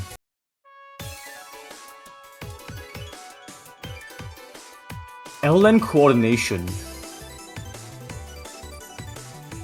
I mean, they've definitely had the advantage. Looking at something like LN1 went very nicely in their favor, but I mean, you just cannot count out Neo and Chiwi on these charts. It's just, can they hang on just enough to be able to get through some of those misses? Because it feels like they're inevitable with the difficulty of this pool, and putting themselves in a position to capitalize when the Philippines does find those drops. But another pretty short map in the context of the rest of this pool, just over 2 minutes, and these four, the Iron folks, making it through to the 6th map of this best of 13. Philippines 3 points away from locking in a top 2 finish. Malaysia looking to try and start getting back some of these break points. They're really running out of time now to get them back and restore some level of parity in this match. Yeah, on the bright side for the Malaysian side, it seemed like Neo was having some minor stamina issues toward the end of Great Out of Hybrid 3, and this map is not quite as heavy on the, physicality, though. Neo not having a great time at the start. Both Malaysian players finding drops on some of these really awkward mini-jack patterns right out the gate. And already a 20,000 point lead for the Philippines. But OG-san does trade a couple of those misses back and shrinks that lead just enough for Malaysia to feel like they can still remain in this map. Yeah, Sunny the only one of the FC, 99.3% as Neo does find another drop as both Philippines players find drops. It's just Chiwi, and not even he can hold on to the combo, so it's a full lobby reset. Yeah, we're just seeing those happen in more and more perpetuity as this match goes along. It's taxing to even some of the best 7 key players we have in this tournament. 3 players go down during that next section, transitioning into the back half. Another 3-way trade, this time in favor of Malaysia, but again, Chiwi and Sonny go down once again. Everybody in that 98% range. We can kind of throw misses out the window. I feel like Philippines has a couple extra to work with in the back pocket as we make our way into the last third now, fully in the driver's seat with 20,000 points of an advantage and growing now with Chiwi and Neo finding another combo reset. Yeah, extremely important to know. We usually think OG-san is the person to look at, but Saudi with the MVP accuracy almost back at that 99% range, really pulling up for the team right now on this really awkward mini jack and super strange coordination type LN patterns, and holding on to it to keep that 23,000 point lead for the Philippines through this. Oh, that lead is slightly shrinking because both Philippines players do find misses, but Neo finds another miss. It will stop the bleeding and Philippines will take it by 11,000 points. And yeah, like you said, shoutouts to Sunny for that. That was a really impressive display. Yeah, without that performance, I think Malaysia wins this. Yes. Yeah, both Neo and Chiwi able to keep a pretty balanced team performance. And we're in the rice pool! We made it to the rice pool! Rice 2! Let's go! So this is Court Stream, dense Court Stream. Very dense court stream, 210 BPM. And OD 8.5, just that little bit stricter as well to really ensure you're not just lackadaisically playing your way through these patterns. So we'll see if the Philippines are going to make any substitutions. Unlikely given how Sani and Oji-san have been performing, but they do have players in the background ready to come in at a moment's notice. But looks like it's not going to be the case. It's going to be these same 4 players as Philippines looks to try and take yet another break point to make it a match point situation. Malaysia rolling the dice here, venturing off into the upper half of the map pool first. Will they be rewarded for it? Only time will tell here. I mean, they've got to try something at this point. I definitely don't think they want to do hybrid. They've lost 5 of the 6 LN and hybrid maps that have been played so far. It really had to come down to Rise at some point. Yeah, for sure. And as we continue on here, this is going to be, again, a top half versus bottom half performance. Sani finding the first break in the transition before getting back into the real dense core stream and not being able to get themselves back up with that 400 combo cap. Malaysia still holding on to both FCs. As I say that, Neo drops on the transition, but it's 1-2 now in terms of miscount, and Malaysia still holds on to the advantage, but Chiwi finds a drop as well. Still able to hold on to the lead for the moment, but now Oji-san get brought back into the picture as Sani finds yet another drop. Is it going to be one of those moments where a standout accuracy performance gets dwarfed by a balanced run from the other side? It's still 4,000 points in favor of Malaysia going into the second third here. Get a little bit of levity here with the less dense patterns. Build a time for the players to build up their combos.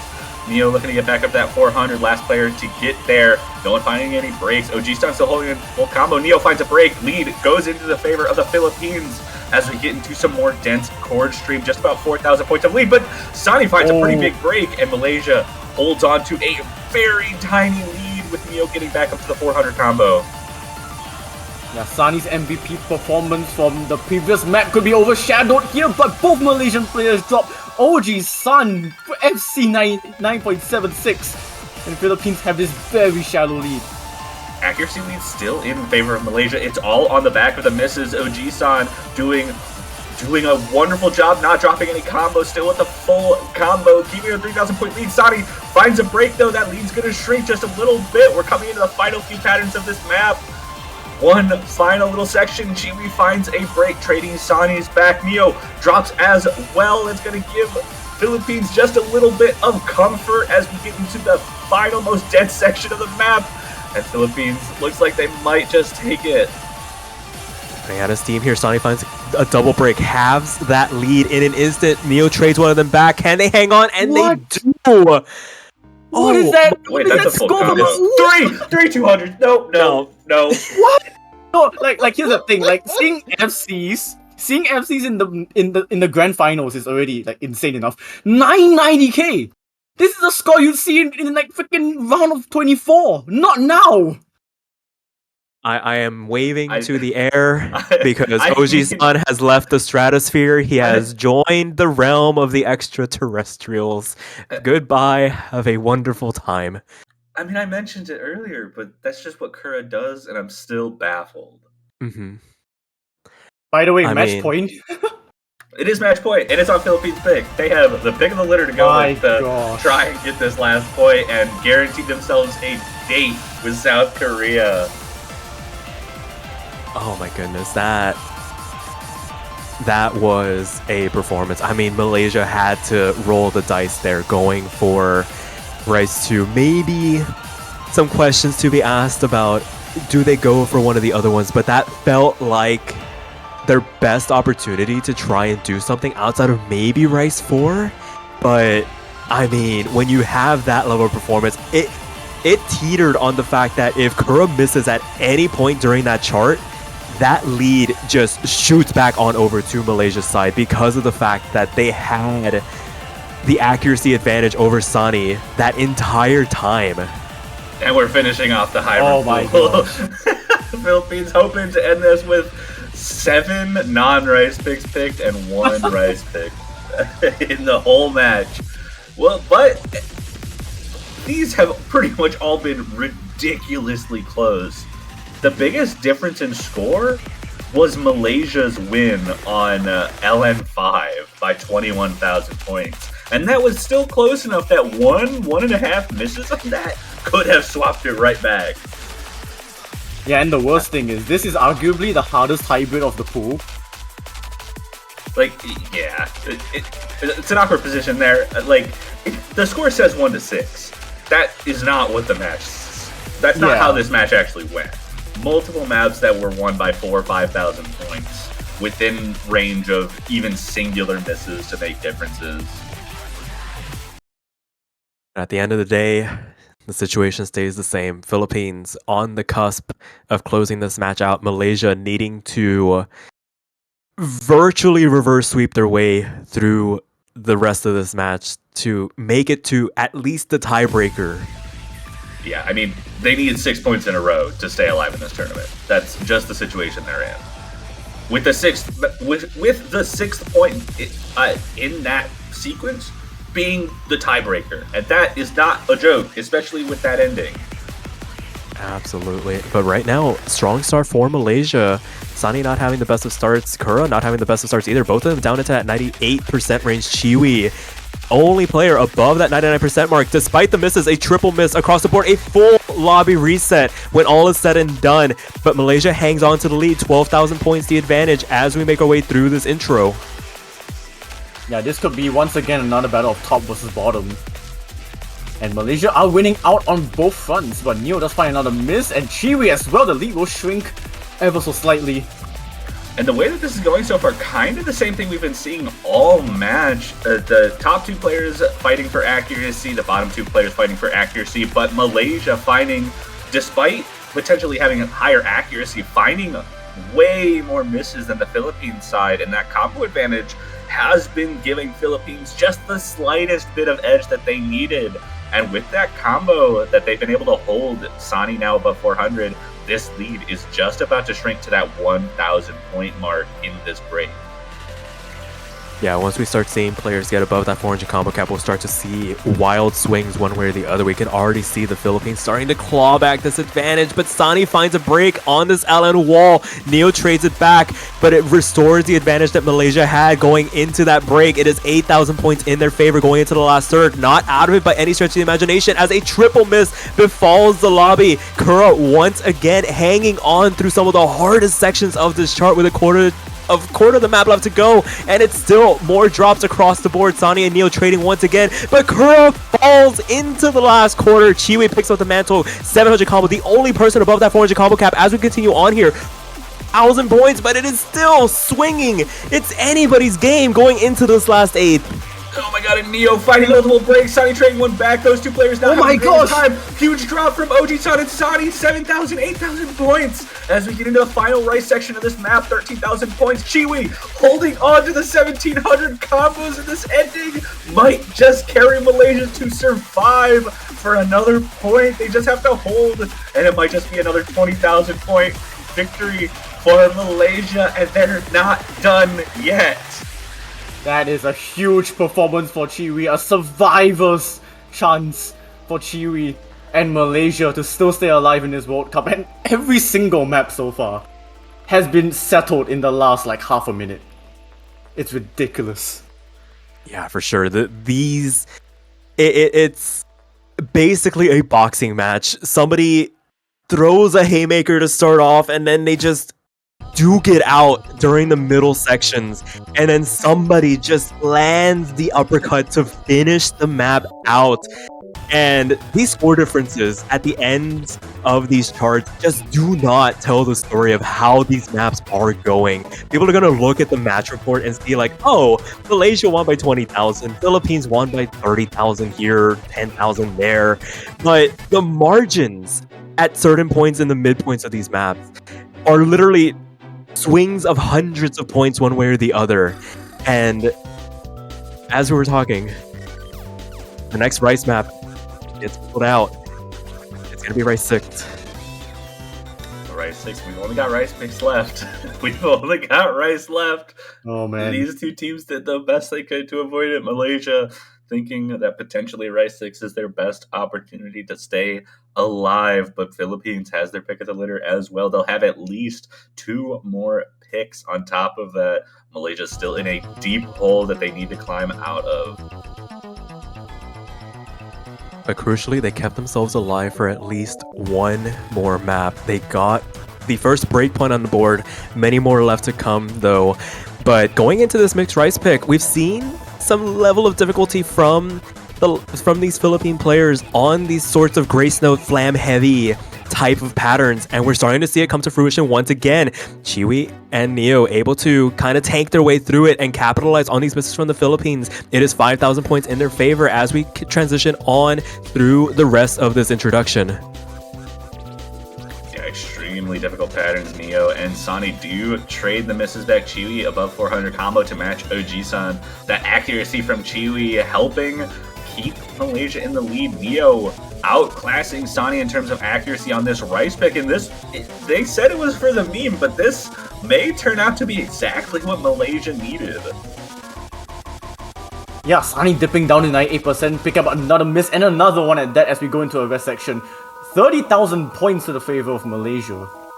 That was a nasty transition out of that section. All those Grace Notes just littered with hundreds and 200s, just not able to act their way through it, and it drops them down into the 96% range briefly before they climb back up into the 97s. But right now, Neo a full 1.5% ahead of Sani, and all Chiwi has to do is just maintain. They can find misses here and there, but so long as they're able to keep Jisan in check in terms of accuracy, Malaysia are going to be able to maintain this cushion. It is still 30,000 points in their favor going into the last third here.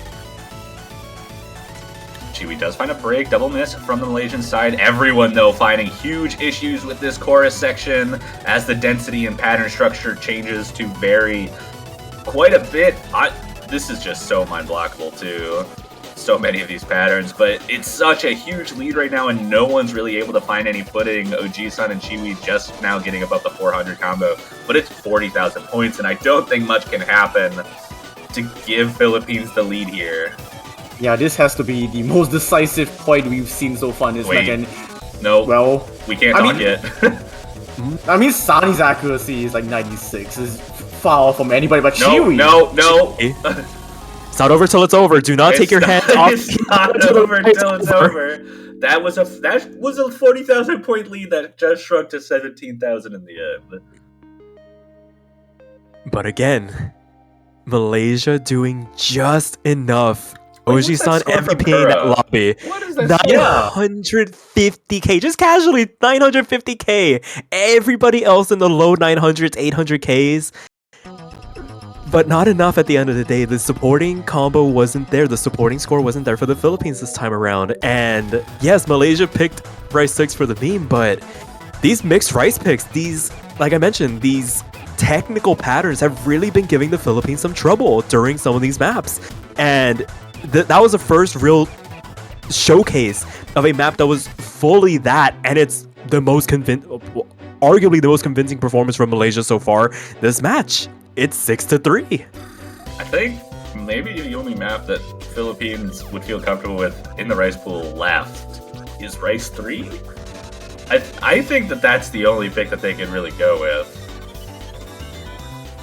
I'm inclined to agree with that. I feel like Rice 4 is so 50. Yes, Bucky, you're saying? This how many times can you flip a coin and have it land on the same result in a row? This is so stressful. I mean, this is Osmania. We've seen the coin land on its side many times already. You know, you're not wrong. That is the truest statement, and we're going to see either a full lobby 990k, or we're gonna see a multitude of misses and heart in mouth moments. Grab yourselves. Or Jack is so black and white. Like this background. Like this background. What's interesting about this map too is that it's not a stamina test. There's pretty much no requirement for stamina through this because the really, really dense core jack parts last about 30-40 seconds, maybe not even that, and then there's like a full minute of break time, and then it goes into the ending where the density peaks. So stamina is not going to be an issue, which we saw a little bit with Sunny in the previous map on that technical stamina kind of esque patterning. But everyone kind of holding on through this right now. Accuracy slightly favoring the Philippines, it looks like. But Sani finding another break, giving that 6,000 point lead to Malaysia as we get into the extremely long break. Now, Chiwi actually holding the less of the accuracy in Malaysia, with Neo holding the higher. And that's 11,000 points to Malaysia just because of the misses from Sani. And Oji-san is trying to cancel out Neo. We do have this break section now. Yeah, it's the fact that Chewy's holding on to the sole FC in this lobby as it stands. 3 of the 4 players went down through that introduction. And the fact that they were able to hold on to basically 800 notes worth of bonus score is accounting for this 12,000 point advantage, but Philippines has plenty of time to start chipping away at that lead. Neither Malaysian player is allowed to blink. Nobody is allowed to find that accuracy drop because it will swing to the right-hand side in an instant as we get into the densest part of this chart. A quarter of the map left to go, and Chewy falls! Oh no! Oh, falls again! That's good. Is Philippines going to take the lead of this? It's so close. Chewy finds another break. Sani trades it. It's just Neo and Oji-san holding on to the lead, or holding on to the combo right now. Sani finds a big break as well, gives Malaysia a slight lead, but it's so close! I can't tell what's happening! Double miss! Oh my goodness! Is there enough time? Oh my goodness! Malaysia just somehow take it, even though Oji-san's accuracy, hello? 3200s? What's going on? And it wasn't enough! And it wasn't enough! Malaysia have climbed back from 1 to 6. Now they are 4 to 6, and now they are believing. They could believe. Now they can believe. They have taken the second breakpoint. They gotta pick Rice 7 here. I think it'd be funny if they picked Rice 5. I don't think that's the right pick, but it would be funny. Don't pick Rice 3. Please, Malaysia, They- please don't do that to me. They have been living off of these funny picks throughout this back half of the match. They picked Rice 6 for the memes. That is and true. when the expectation goes out the window, they have really just come to life here on these Rice picks, and I'm not sure what the pick is. They have Okay. The right pick is Rice 7. But that doesn't mean that that's what Malaysia's gonna pick. it's not about what's right, it's about what's funny. It's like using your brain and using your heart. Which one do you trust more? That's so true. My heart says Rice 5. I want to see it so bad. Alright, Malaysia. This is your final pick, by the way. Their final pick in the match.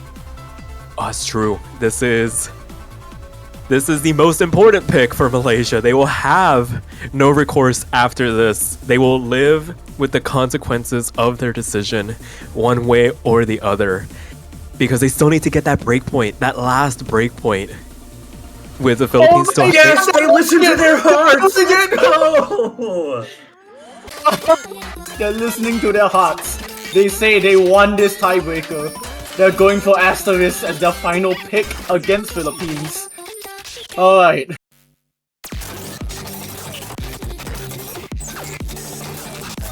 Philippines don't like this. Keep No. in mind, Malaysia banned Rice 1. Like, Oh man. This match has everything. Absolutely. This has definitely lived up to the billing so far. This is similar to how Rice 4 teeters on a knife's edge because of the fact that everybody knows how to play Chord Jack. This is going to teeter on a knife's edge because it is one of the shortest maps in this pool. this is the map with the most carry potential. If someone gets like single-digit misses on this, I think that team wins. Like straight Absolutely. out. So let's find out and see. 100 seconds of this. Basically, don't blink. Neo finding the first drop, a second one to boot through the introduction. Nobody's crossed that 400 combo cap, so not the most amount of damage to be done.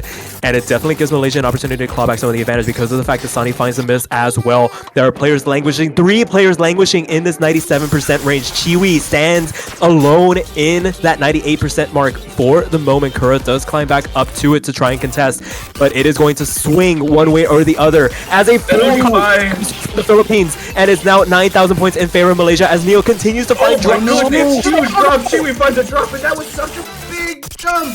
20,000 points in favor of the Philippines right now as Neo just struggles to find their footing there. Accuracy leader is Chewy at the moment, but the combo breaks are enough. OG-san does find a break. Chewy's building up, but Sani neutralizing Chewy for the time being, but that's another miss, and the lead is shrinking again.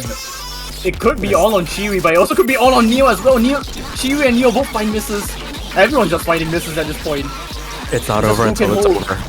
We have a quarter of the map left. We've seen it swing really quickly, and it's shrinking? It's swinging really quickly. Oh my gosh! Sani dropped so much. Their accuracy is the same as Neo as they find Oh my another miss. goodness! And OG-san finds a miss too! Malaysia, take it back! Are you It's kidding not- me? there's still some really aggravating patterns to read through. I think the worst of it is done, but they cannot afford to Neo finds a break! Neo, no, not like this. If they 10,000 hold on, points. it's done. Oh my gosh. goodness! Malaysia, 5-6, happening? 5-6. Philippines have one more map. What did I say? What did I say? One person gets Single less than 10 digit. misses, and they're gonna win. One more map. Are we Oh. going the distance, or is Philippines booking their ticket to the grand Please. finals? Philippines, if you pick Rice 7, I don't know what to say. There's two It picks. has- It's Rice it- 3 or Rice 7. And the Philippines already won Rice 2. They already did that. They can win another card stream pick. Okay, but again, do you follow your brain? Do you follow your heart? I The mean, heart says Rice 7. The brain says Rice 3. What are they going to listen? It has to be Rice 3. They has to won be. Rice 2 so convincingly. It's just another rehash of it. It's their best opportunity to avoid going into Disanimate. Oh, my heart can't take this. Malaysia listen to their heart. Will Philippines listen to theirs? No! They're about to pick Rice No 7! way. No! Don't do way. it! Aquin! They just said stamina! Don't pick Rice! No! It's Rice 7!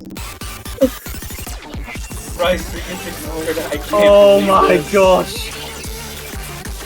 And to top this entire match off, we have a 4-minute Rice match. Oh It's just dear. the icing on the cake at this point. Oh dear. It's one of the. We're not gonna see. Well, I say this with the most amount of quotation marks.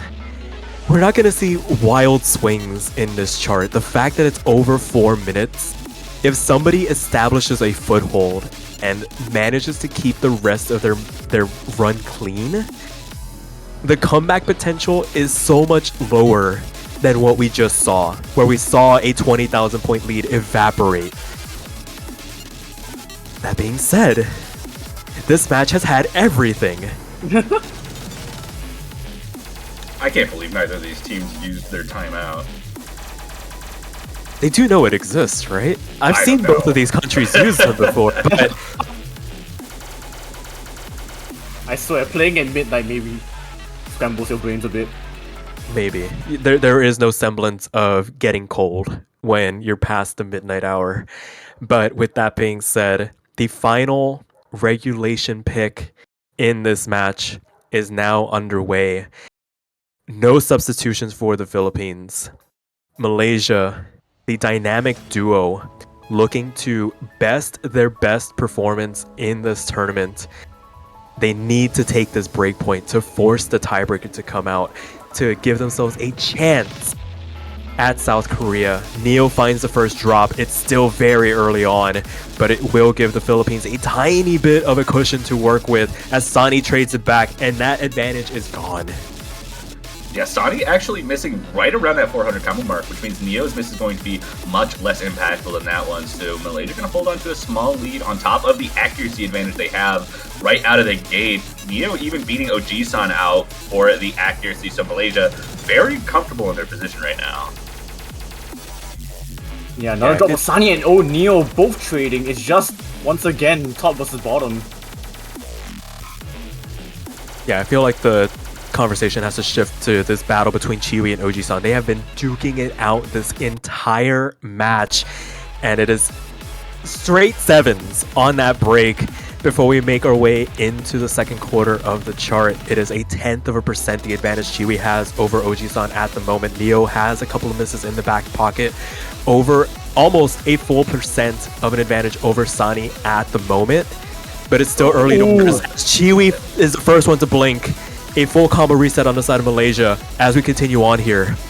Oji-san looking to repeat that performance on Rice 2, holding on to the FC a third of the way through. It is still going to be Malaysia's lead, about 9,000 points, no. as Chewy does find another break, shrinks it just a little bit. One break is only going to cost him about 1,000 to 2,000 points. Neo does add on to that, though, as Sani finds a little bit of footing above the 400 combo mark, as Oji-san also still holds on to that full combo as we're approaching the halfway point. But Oji-san breaks!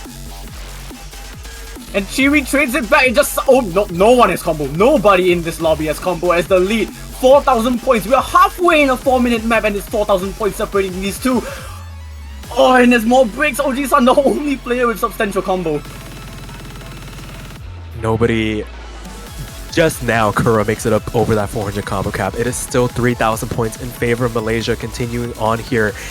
Accuracy can go by the wayside. Now it's just a war of attrition. Who can keep that miscount to an absolute minimum?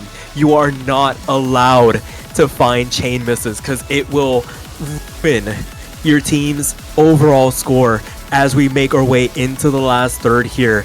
It is still Malaysia in control of this pick as it stands, but it is not a comfortable lead by any stretch of the imagination.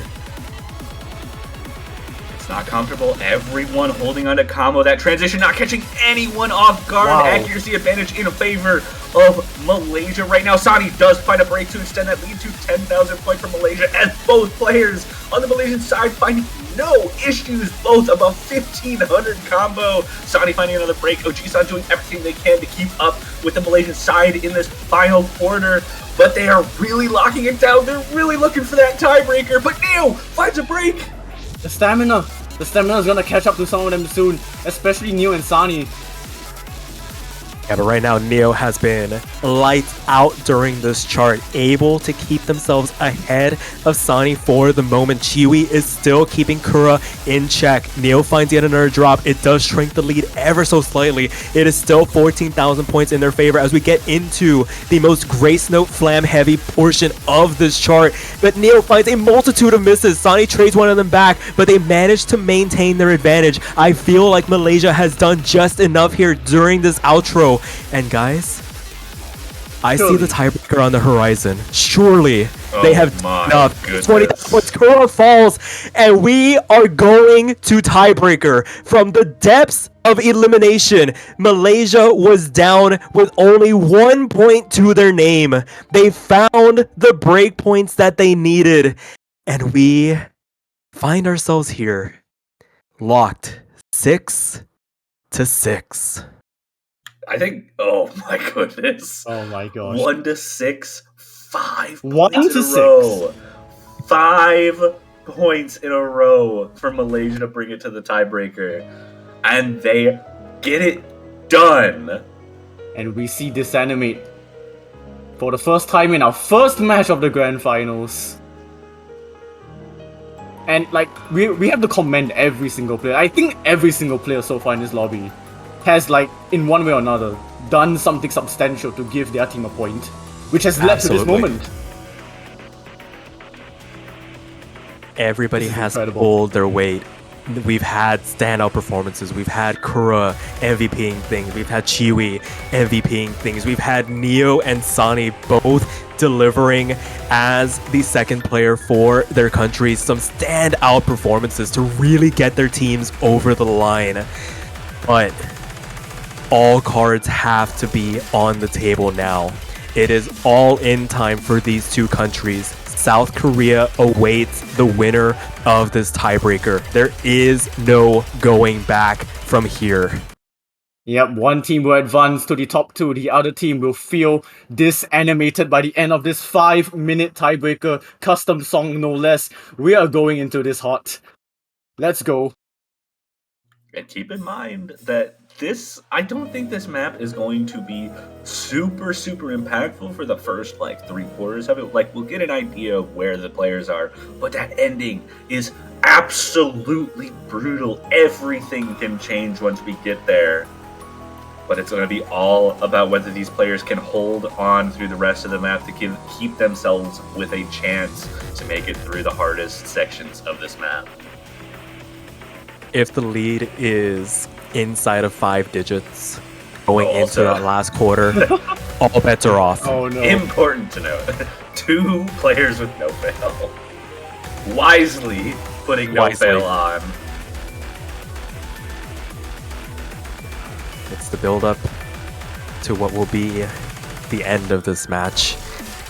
Everybody makes it through that introduction. The transition handled almost beautifully by everybody. Neo finding the first number of drops here in the lobby does give the Philippines a tiny bit of a cushion to work with, but it is the yeoman's work of Chiwi at the moment, the accuracy above everybody else, able to keep this lead in check as the trades begin to occur, and we are moving on into the second quarter of this chart now.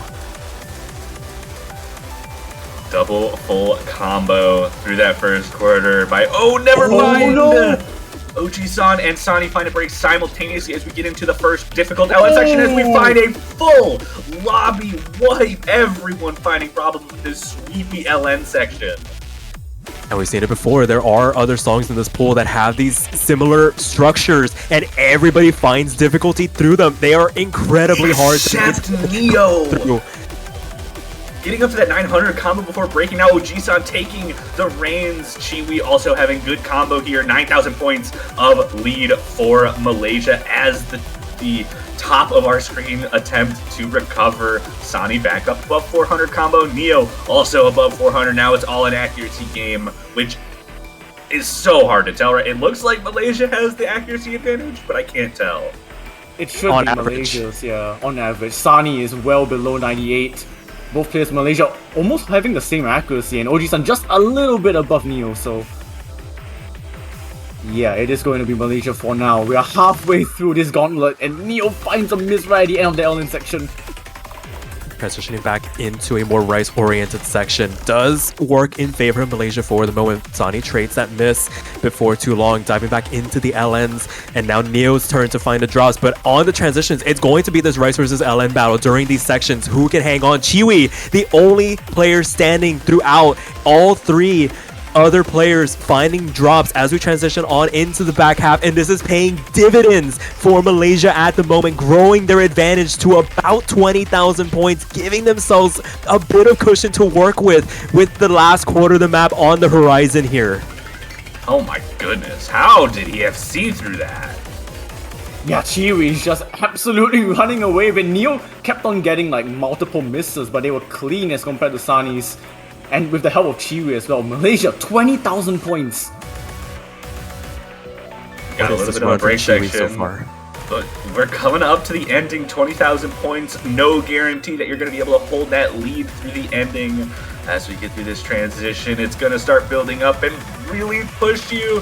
Who is going to be able to survive through this ending? That's the real question we need to ask ourselves.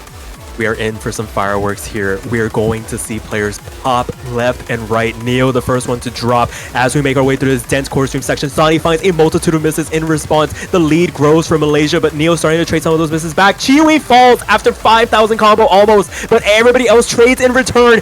Malaysia trying to hang on to this advantage as we get into the hardest section of this chart. Still 23,000 points in the lead, but a full combo reset for Malaysia. Multitudes as Philippines trying to claw back some of this lead. There's still an eighth of the chart left to go, but Malaysia is holding strong, building on this advantage. Still 26,000 points ahead through this outro. Can they do it? Can they survive this final onslaught? This And lead's it's looking growing, like- by the way. It does look It's like growing. it's continuing to grow, but now it's shrinking just a little bit. There's still a little bit left in this map that can be very difficult, but no combo is safe right now. No one is finding any footing. Malaysia holding onto a 30,000 point lead right now as everyone continues to find breaks in this ending. Final flourish of long notes, and it shrinks just a little bit. It's just- down to Just 20,000. a pull a dent, but it is not going to be enough. It's not enough. The last couple of notes rain down on what is going to go down as one of the greatest comebacks in this tournament. say? The Philippines did it to China last weekend. Malaysia has just accomplished it against the Philippines. Malaysia booked their ticket into winners grand finals by a score of 7-6. They were down 1-6. They had to claw their way back, picking rice map after rice map after rice map. 2-6, 3-6, 4-6, then we believed 5-6, 6-6. And even with an MVP for performance from Kura, not enough to topple down the dynamic duo. A 2-player roster in the grand finals. How? And the best performance in any Mania World Cup that Malaysia has ever performed. What They are- a performance! This duo has toiled with this tournament for years now. They've had support in the past, but these two have been the standout performers for Malaysia, and they have been rewarded for their efforts. A top 2 finish guaranteed in this year's 7-key World Cup. Commiserations to the Philippines, not gonna be able to defend their crown from last year, but man, did they deliver some incredible performances this tournament. I want to give a few words about the Philippines as well, like especially with some of the players that were brought in for this roster, with Arquin Olivirus, who is a veteran of the Osmania scene. I think playing since the very beginning, 2014. Now getting his very first World Cup badge, I think is something that has to be said here on this stream, as Philippines do Absolutely. take the 3rd place badge the third place on the podium of the 7K World Cup this year. And we're left with just one match in the Oceania 7K World Cup 2024. We've got Malaysia coming up from the losers bracket to face off against South Korea in winners grand finals. And if Malaysia wants to take home that gold medal, they're going to have to take down South Korea twice. That's going to be a rough ask for anyone, and I imagine they're going to be looking up to the task. But a two-man roster, it's going to be tough. I mean, we've seen David versus Goliath before. Can David win this time around? The match will take place at 11:45 UTC on Sunday, 18 hours from now, so plenty of time for everybody to catch their breath, just take in what we just saw. And unless you guys have anything else left to add. I think that's about it. What an intense start to this weekend, and we can only hope that it continues in the next match. So until Yeah, then, I echo the words of Toph. I think we've talked enough. we've went all the way the distance, and yeah, all that's left is to wait 18 hours for one final match. So until then, we'll catch you guys later.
And there were two teams left in this conclave of extraterrestrials. One team, the true embodiment of you and me against the world, facing each titan with all of the bravery. One team wanting to right what was most likely a small blip in their dominance. One thing is for sure though, we are once again at the cusp of history. Welcome to the Oceania 7K World Cup 2024 Grand Finals match. I am Surf285. And alongside with me in the commentary booth are Tashim F and Silweska Els.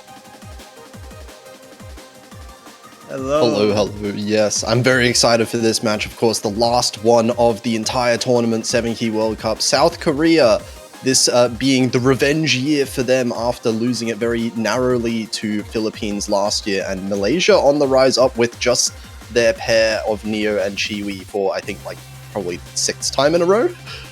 But yeah, this is going to be an interesting one here. What do you think about it, Els? Yeah. You know, I just realized something. You two can correct me if I'm wrong, but in the previous 7K World Cups, the teams that made it to the grand finals, as is the final match, were Seed 1 and Seed 2. So this is the first time we're seeing Seed 3 actually make it to the grand finals match. I think that's the case, right? I can't remember whether it was Seed 2 always, but yeah, that it does seem like kind of this year in particular has been the year where Seed 2, 3, and 4 have basically been exactly even in terms of overall skill. I mean, even Japan, you would think, just kind of the battle for, I guess, top 2, second place kind of in this has been extremely close. We had China obviously losing by tiebreaker against Philippines, and then obviously the same thing happening with Malaysia and Philippines yesterday. So it feels like any one of those 3 teams could have made it here into the end, but it is Malaysia clutching up at the last moments with that reverse sweep we saw yesterday.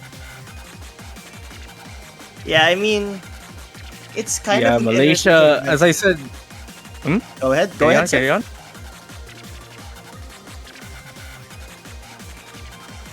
But anyways, what I'm just trying to say here is it's quite interesting to see the it's just interesting to see like the different results and all that. Like we saw at the start where the Philippines was able to come back from a huge deficit, and then Malaysia also coming back from a huge deficit on their own. I would like to think, what if something like this happens again on this match? That would be an interesting result, right? Yeah, you can only hope that this one's going to be close. Of course, being the very last one, Malaysia have had a fantastic run as well. South Korea versus Malaysia, of course, also being a repeat of that winners bracket finals. So they've managed to defeat a lot of very strong teams, but South Korea this year have looked kind of unstoppable so far. Have they even lost a point yet? Yes. I'm trying to think. Oh, they did, once. right. Once LN1. to Malaysia. Once to Malaysia. The only team to have taken a point off South Korea, actually. Yep, that was, yes, that's it. LN1 being the 1 point that Malaysia took just narrowly here. And I wonder whether that's going to be a point of contention again once again here. As we see the LN5 ban coming out from South Korea. They're not going to want to go towards the LNs. And Malaysia sticking with... Wait, is this the same thing they banned yesterday? No, I think Malaysia banned LN4 yesterday. They're going to be banning Rice 1 today instead. Huh. This, I think it makes sense. They banned Rice 1, I believe, in the previous round. But now, banning the Wotoha map, this was a pick that Malaysia won. Yeah, there we go. That's a really good move for South Korea to actually ban most likely the easiest LN chart in the entire pool, actually. And I think this pick makes a lot of sense as well. Even though Malaysia did lose it yesterday narrowly to the Philippines, I think this one has a very high score potential from Malaysia, especially looking at Chiwi here, has the potential to get a very, very high score. But Malaysia really have to avoid the misses as well, because I can't imagine South Korea are going to be making too many mistakes in this match. And I presume as well, especially with the duo that they're most likely going to be carrying in this chart. We have YZ and Han Jae-hoon, two of the, let's just say, strongest LN players in the entire roster. Yeah, I'm not surprised seeing Han Jae-hoon. Wait, but it looks like Dresser is going to be the one coming in here instead of Han Jae-hoon. But if that's the case, I think South Korea is going more onto the physicality route. I think out of everyone in the entire tournament, I'd even argue, YZ and Dresser are two of the most physically adept players in the entire tournament. And I think Gario Tensei benefits players who are not only physically capable but are also able to play LNs. So I think Dresser being in here makes a lot of sense. Yeah, I guess that does make a lot of sense, especially for this one as well. Being a kind of LN density, it's a lot more straightforward. So I imagine South Korea don't really need the accuracy that Han Jae-hoon provides in this one. It's more about holding the combo, because if you get 2 full combos or even close to 2 full combos here, you're pretty much guaranteed to win the pick. So accuracy, I don't think is going to play as big of a factor, at least in terms of, the sharpshooting ratio. Definitely not going to need that for grand finals level, you would hope.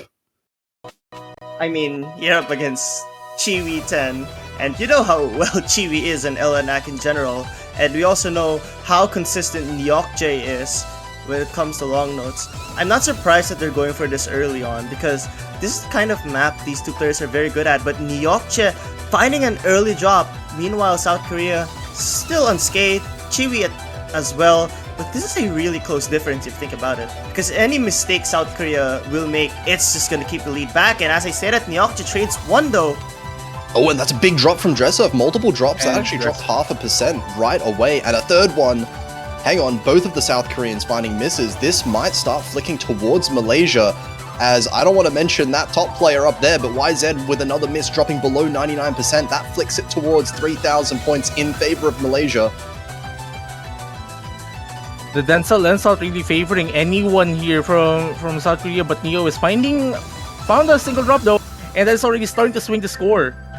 Oh, that's an unfortunate miss from Dressurf right at the start of the break section though, so that's going to reset the combo, give Malaysia a little bit more of a lead getting into the second half. It's honestly crazy, because if you make a mistake on the break section, this is the part where barely anyone's gonna make any mistakes. So you're just giving the door wide open to the other team. Nyokje fighting a miss though, but why is he trades 1 back? These trades have been benefiting Malaysia actually. Accuracy-wise, I think it's slightly onto Malaysia right now, given Chiwi's advantage, and Nyokje isn't that far behind, but that's a massive miss! Oh, big drops, and now I think South Korea takes it. It's not being traded by South Korea, but there's Dresser dying the miss there. Chiwi misses the full Chiwi combo, actually but dropped looks the like, combo as well. looks But like doesn't they've done matter. enough. It doesn't matter. And that's going to be Malaysia actually taking their first point, defending it based off of Chiwi's insane performance. The only one holding such a large combo and almost the full combo, just right at the end finding that miss. Honestly, it's kind of insane, because I'm looking at the Alan MP link right drops, now. as a matter of fact. I'm looking at the MP link right now, and it looks like Malaysia performed a little bit worse compared to yesterday. But it's not gonna matter, as luckily it was just enough to beat South Korea. And now going for Raputa. I mean, anything Rice. I feel like South Korea is gonna go for everything Rice here. And probably Hybrid 2 as well. Considering how the flow of that chart goes, I think Hybrid 2, any of the Rises is going to be what South Korea is going to go for. Yeah, and I think this is something that you mentioned as well, that South Korea might look to pick for pure physicality as well, because this is a very difficult Rice map. And as you said, YZ Dresser, they are extremely physically capable players, and they are also aware of what Malaysia can score on this one. So definitely favors South Korea in this. I'm just a little bit concerned about this pick though, because I know how bursty this is, and as I say that, Dresser already finding a mistake on the very start. And another one actually, this is quite uncharacteristic for Dresser, because you'd expect Dresser to be very consistent. All these kinds of patterns, what is going on? Yeah, there's some weird discomfort happening on Dresser's side. Of course, Dresser being one of the best players in the world, if not the best player in the world, just straight up in 7 key. So those are very uncharacteristic, but it looks like the accuracy alone is enough to keep this score difference really small, and with 1 miss from Malaysia, that's enough to flick it over towards South Korea. Traded by YZ, but accuracy once again, Neo has dropped down to the low 98s, despite being the only FC left. It's actually really close though. 2,000 points of difference despite all of the misses. Nyokje dropping, that's gonna make this lead much bigger than it was right now, but it's surprisingly really close. I really thought Malaysia would be falling off, but I guess not. Seems like South Korea is up for a very difficult battle, even on the picks where we think they could be very comfortable at. Yeah, it looks like the combo is actually looking more consistent on Malaysia's side. South Korea is finding some uncharacteristic misses here and there. But despite that, they are retaining the lead just off the accuracy. YZ finds another miss. It's a fairly clean miss, traded by Neo as well. So South Korea going to maintain 10,000 points in the lead, but nothing too comfortable yet, and YZ finds another miss. Ooh, Dresser finds another one! Another one! That's a massive one, but Chile also trades it! Wait, this is actually really close! Dresser and YZ are missing so many times! It's gonna go back to Malaysia! But wait, what is happening right now? These misses are so messy from both teams right now, and it's flickering back and forth, but it looks like Malaysia missed just a little bit more towards the end. South Korea managing to hold on to 14,000 points of lead. As we're getting into the outro, Dresser finding another miss, but 17,000 points. I think the accuracy difference has really shown up here. Oh, wait a second. 10,000. This core Hang on a second. This Korjak part is not safe. We've seen a few misses here. Nyokche finding a mistake. This Dresser. Oh, that's it. Oh, that's it. That's Yeah. it. That's it. What? That was just back and forth. What was going on there? Everyone got 900k plus in that map. That's absolutely insane. And oh my god, those misses, like despite this being a physical pick, South Korea favored, those misses were so brutally messy. We saw so much act drop. We can see 21 misses. We can see spikes in these graphs, HP dipping in certain parts of it. So very dangerous, actually, surprisingly dangerous for South Korea's first pick. But they managed to hold on to it, so tying it up 1-1. Well, I hope I'm not going to be battling with my internet now. Nice to see you again, guys. Welcome back. Happy to see that, but Yeah, what? Wait a second. Yeah. This is a weird pick in my pick now? opinion. Weird pick because like you want to go for LNs ideally against South Korea. You won that LN picks, albeit slightly. I just don't know what they're going with for hybrid. Considering that Dresser is not in the picture right now, maybe they're trying to get Han Jae-un in and hopefully try to make them be a little bit less consistent than usual. So I think I'm looking at like some of the scores that Malaysia have set, you know, like yesterday as well in that match, and thinking about some of the other picks they could be picking. I think what Malaysia might be picking for is specifically Chiwi. Because although Malaysia actually lost this against Philippines, Chiwi did get a pretty like absurd score on it at like 978k, and I think if Chiwi's able to match one of the players on South Korea or even get MVP, then I think Malaysia have a very good shot at taking any one of these maps here. It all comes down to whether Neo can hold on to those combos a little bit better, because that was the main difference maker in the match yesterday on this pick.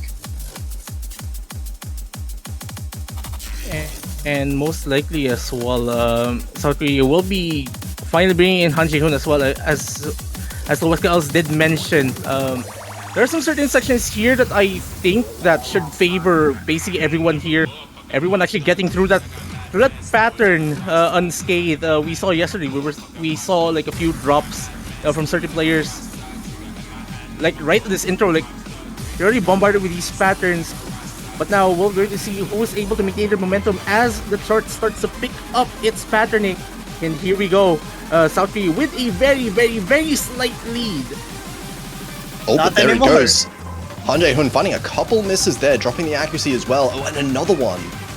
And this lead is actually going to start in Malaysia's favor.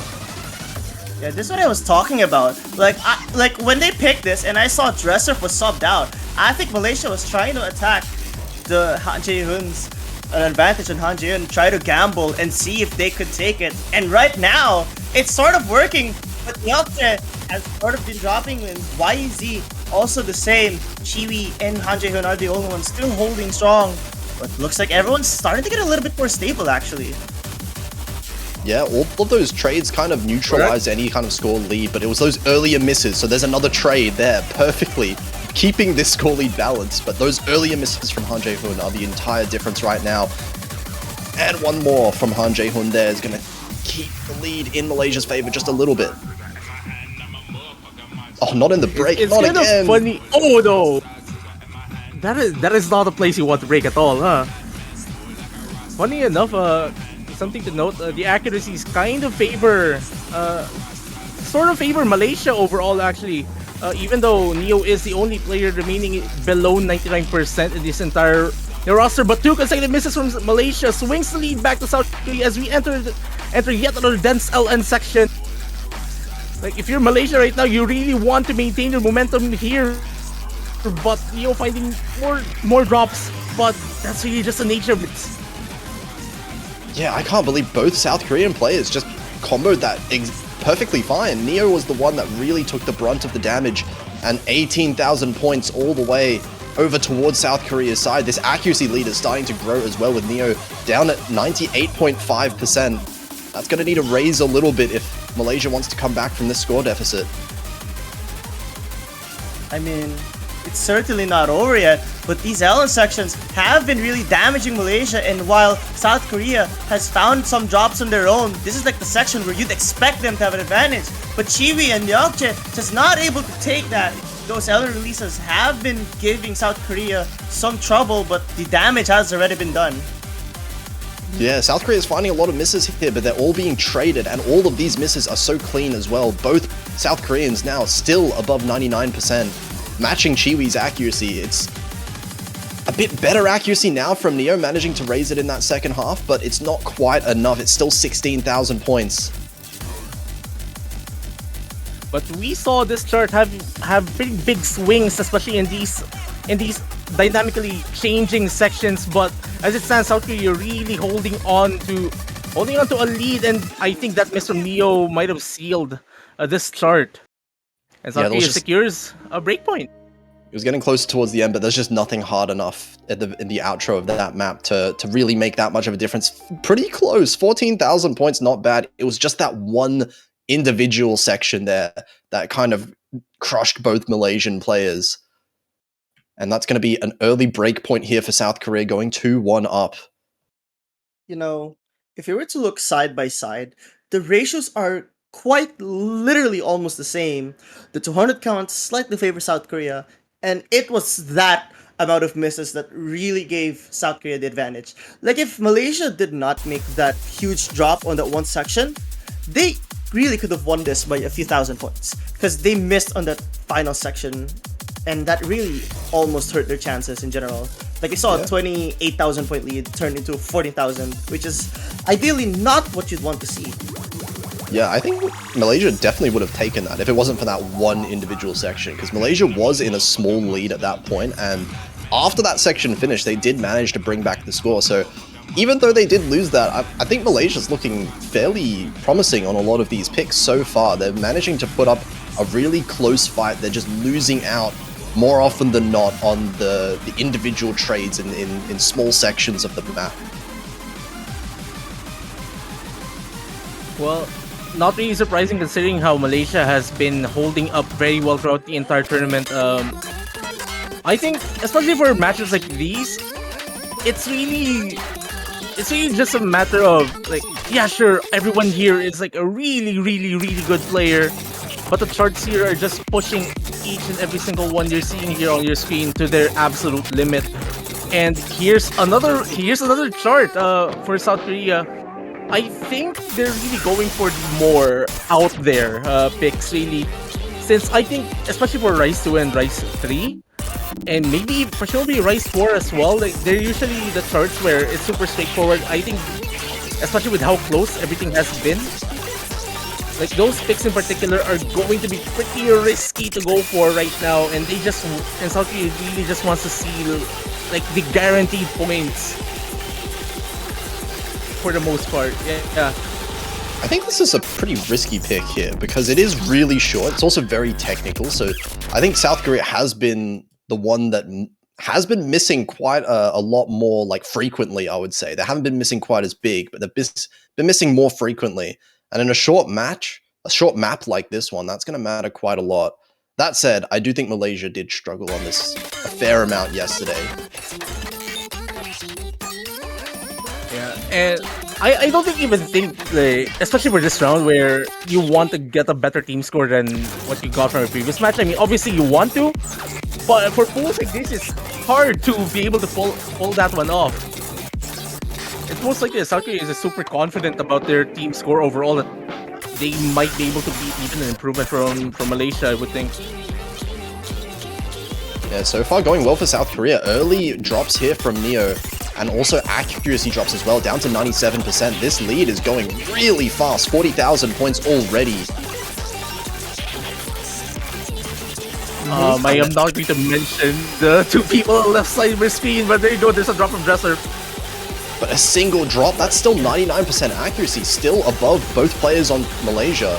And of course, YZ is just crushing this right now. This is an unrecoverable lead. There is no way. We're only halfway in, but this is 110,000 points. How can someone even hold... Like, Yeah?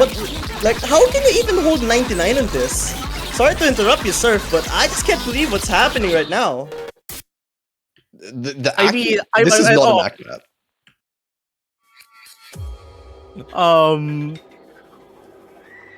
Where I think everyone when someone else has mentioned that accuracy, I think all of us just went speechless.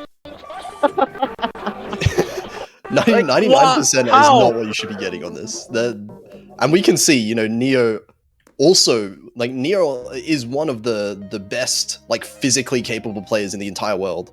Struggling, getting 95%. But, yeah, I mean, misses don't really matter if you can hold that kind of accuracy on the side of South Korea. And that's exactly what I meant by South Korea really going for the out there picks. Just make sure that they show their dominance really. And they just show like a score gap that you don't see in a mania tournament at all. Yeah, especially against a team as good as Malaysia as well. It just goes to show how good South Korea is. You know, the later the tournament gets, the better this team performs. And now we are seeing Malaysia 2 points down in the match. They're going to be picking LN1. This is the pick, well, at least the category of pick that Malaysia managed to win off of South Korea 2 weeks ago. Or was it last week? It was last week, wasn't it? I think so, yeah. But this chart is way different than what we saw from last weekend, though. Like, there's this element of density in this chart where I think at least, especially for what we saw yesterday, I think Malaysia should be able to take advantage of whatever the team score they have, really. Yeah, the LN1 pool going from, the category for LN1 going from, 2 stars in round of 24 up to 9.6. Small difference throughout the tournament. Yeah, just a casual, you know, 7+ star rating increase, really. It really goes to Not- show nothing to how note. this kind of patterns really evolve as the difficulty increases. And it's kind of funny because I honestly think like these patterns we're seeing right now reminds me of that one pattern in Hybrid. Was it Hybrid 2? But yeah, that one Ellen release pattern at the start just really reminds me of that. But now we're approaching these sections where it may look density to you, but you can observe those very small Ellen gaps right there, which is what sort of makes them really release oriented as well to some degree. But Han Jae-hoon's miss is not gonna matter too much because looks like Chiwi is the one with the lowest accuracy right now, and that's kind of uncharacteristic given how Chiwi's had the highest Ellen accuracy for this entire match. Miss there Yeah, for I think, Neo as well. Yeah, I think Chiwi is having a slightly worse one than what they had from yesterday. But you're seeing that combo. But Chiwi is doing very well in the combo department.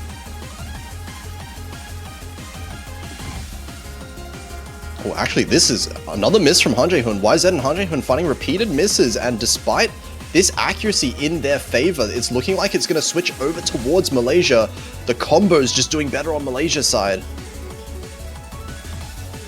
It's just done enough for Malaysia to have the advantage. Accuracy is well back onto Malaysia. Chiwi made a wonderful recovery.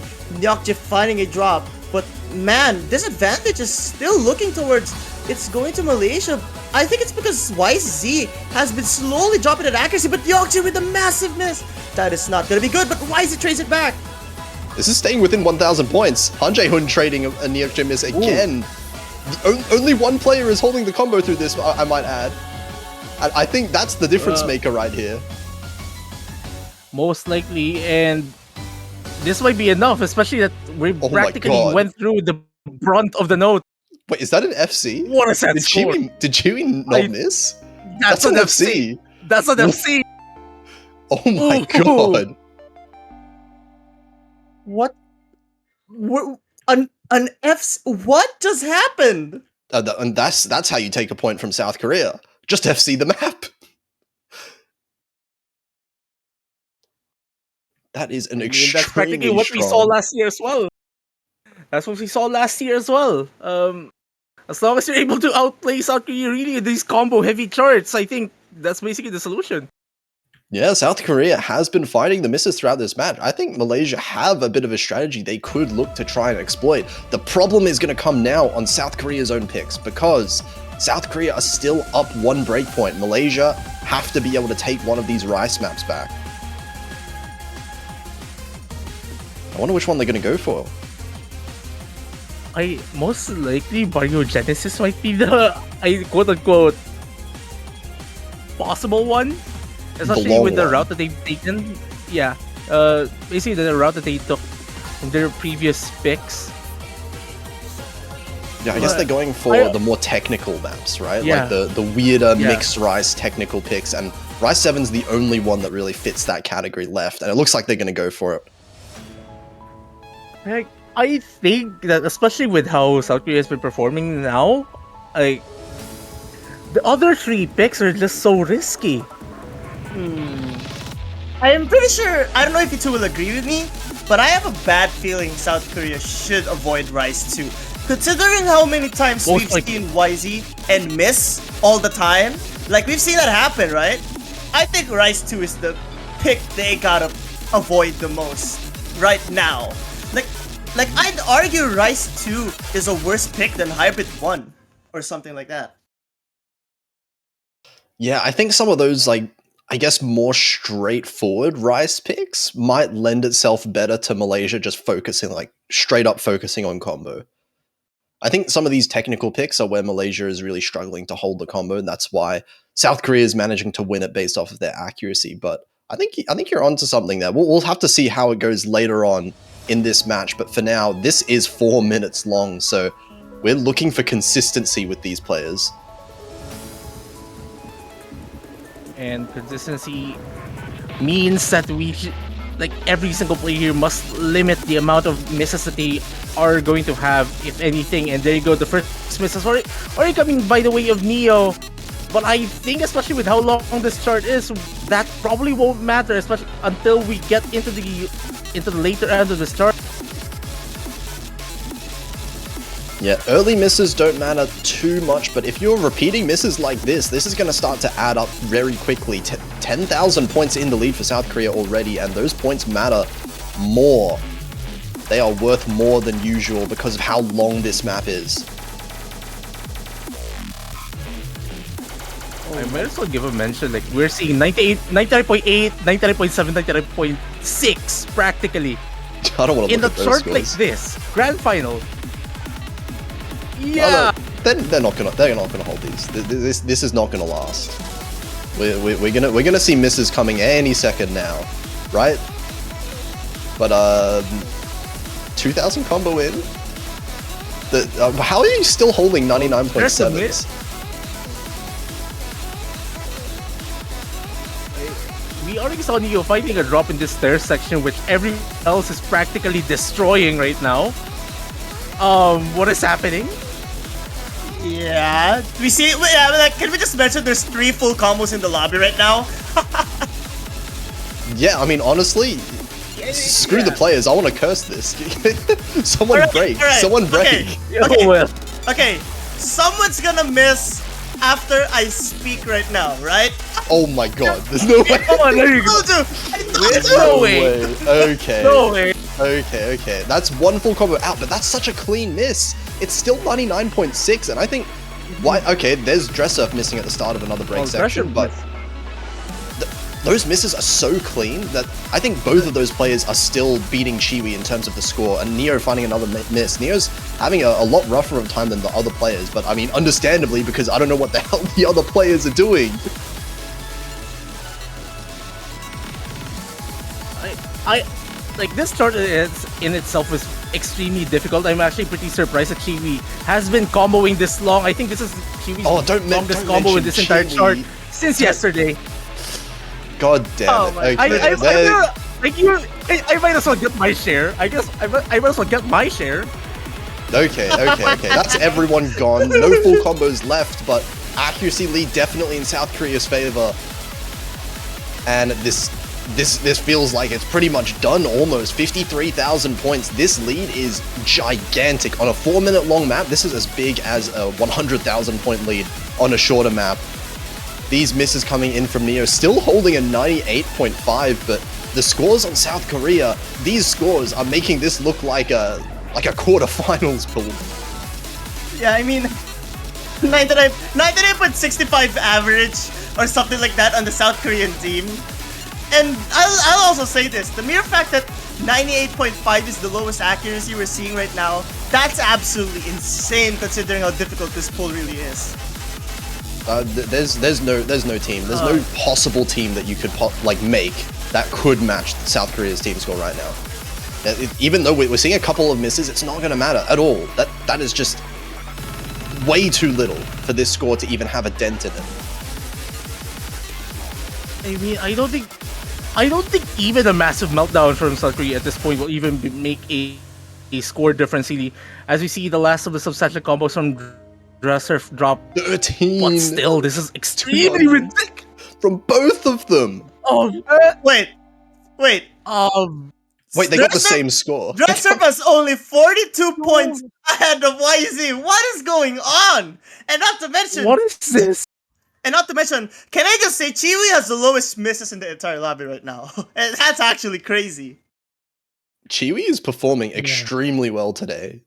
Absolutely, but there's nothing you can do against two 982Ks on a consistency pick. This is a really hard pick, 280 BPM for 4 minutes long, and you're telling me you're only dropping 13 200s.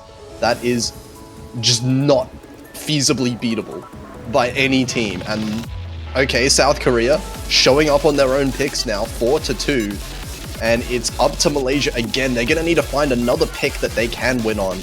LNs have been working out so far. I wonder if they're going to stick with those. I kind of want to see LN4 come in, and there you go. Chiwi immediately going for it. I think this is like one of those turns that we haven't really seen, yesterday. I think this got banned, if I'm not mistaken. Yeah. And I think if Malaysia wants to grab a third point, this is most likely the chart that they really need to get.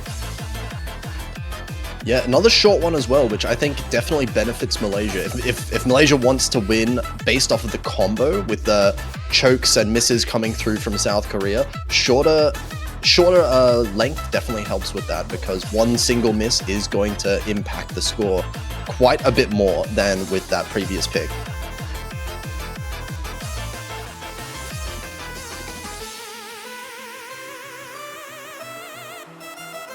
We'll have to see, obviously, Han Jae-hoon coming back into this one, the LN specialist. Yeah, I'm not surprised to see Han Jae-hoon and YZ. These two have been absolutely consistent when they really could, and I think this is definitely the roster they have to go for.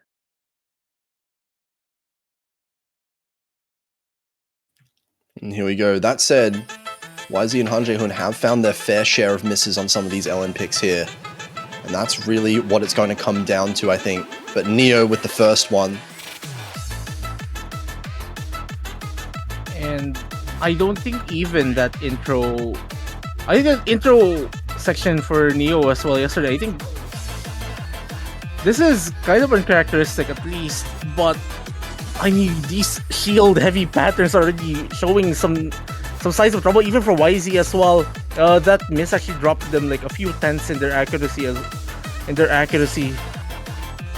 But Neo's struggling quite a lot. There's a miss from Han Jae-hoon trading out that one, and actually all 4 players missing on the same note it looked like there. But that is just fine for South Korea. They're the ones with the accuracy lead right now, as Neo is just a little bit below 98%. Yeah, these shields are absolutely giving trouble to every single player in this entire room. And we already saw like a few drops as well when the spacebar mini jacks kicked in. Like, these patterns are extremely unconventional, especially if you're in a more human terms. We usually don't see these charts often, even in the rank section or somewhere else. Like even in the unranked section, these charts are not exactly the most conventional one. And even these top players are really struggling to find their own footing. Like, just able to find this semblance of consistency is already quite a feat. Like, we're already seeing drops from every single person practically.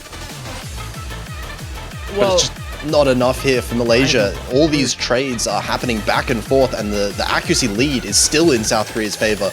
We have YZ with 99% leading the lobby here despite the misses. And now it's 35,000 points to the lead. This is not going to be a point for Malaysia. We're going to have a second break point here for South Korea. Yeah, even if Chiwi had the best score by a little bit, not to mention the best ratio as well, it's just not really gonna cut it when both of their players are very well balanced. South Korea really taking advantage of how well balanced they are, and not to mention fatigue as well.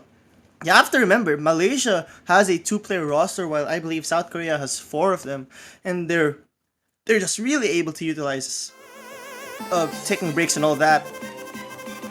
Yeah, it is Dressurf and Han Jae-hoon really switching in and out between each pick, so both of those players are getting a little bit of rest between the picks.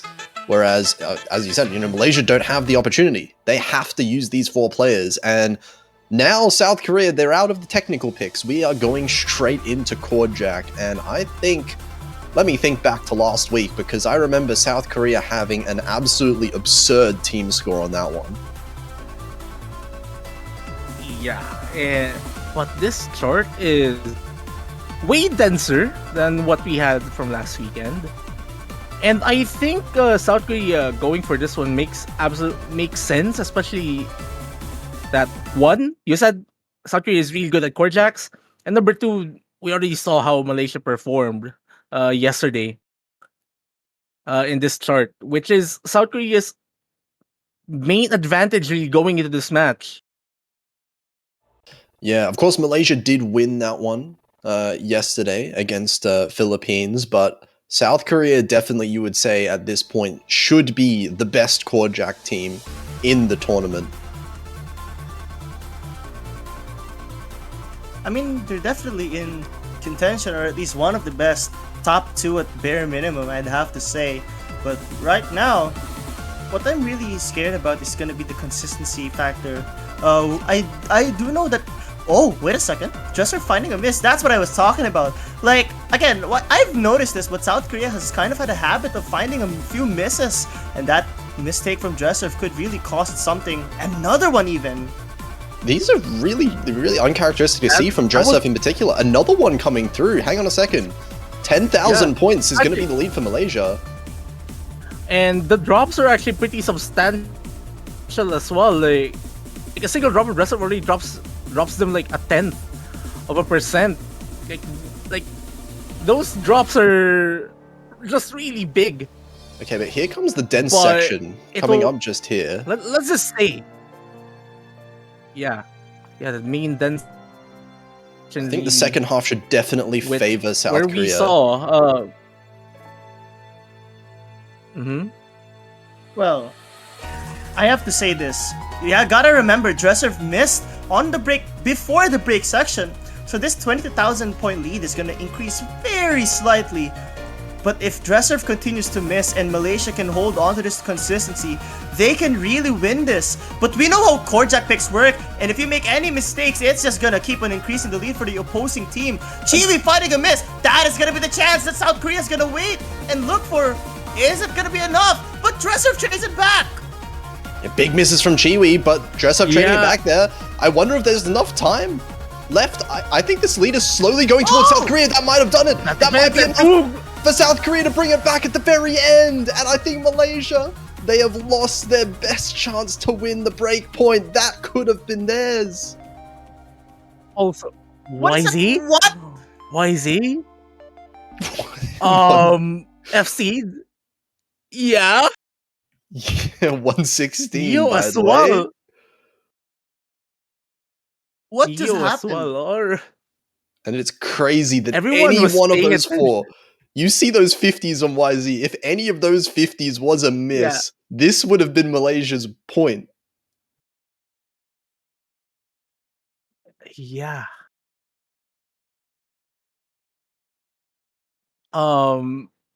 We're speechless. I think it's kind of obvious. Like these players is That's pulling off scores. one of the scores of all time. One of the scores of this match, for sure, but that's going to be the score that gives South Korea tournament point right away. Malaysia, they're going to have to win 4 in a row if they want to force tiebreaker. And don't forget as well, if Malaysia even wants to win the tournament at all, they're going to have to beat South Korea twice. So even if they win the next 5 maps in a row, they still have a whole other match to win. Yeah, because that technically only drops South Korea to the quote-unquote losers bracket. Should Malaysia get this to tiebreaker and win this animate? But tough road ahead. We're going to have to see Malaysia winning some more picks to even talk about a comeback here. And it's going to have to start on the hybrids. It looks like Malaysia shying away from the LN pool once again. We're going to see the second hybrid map that we've seen so far in this match. The first one was won by South Korea. I wonder if this one's going to be any different.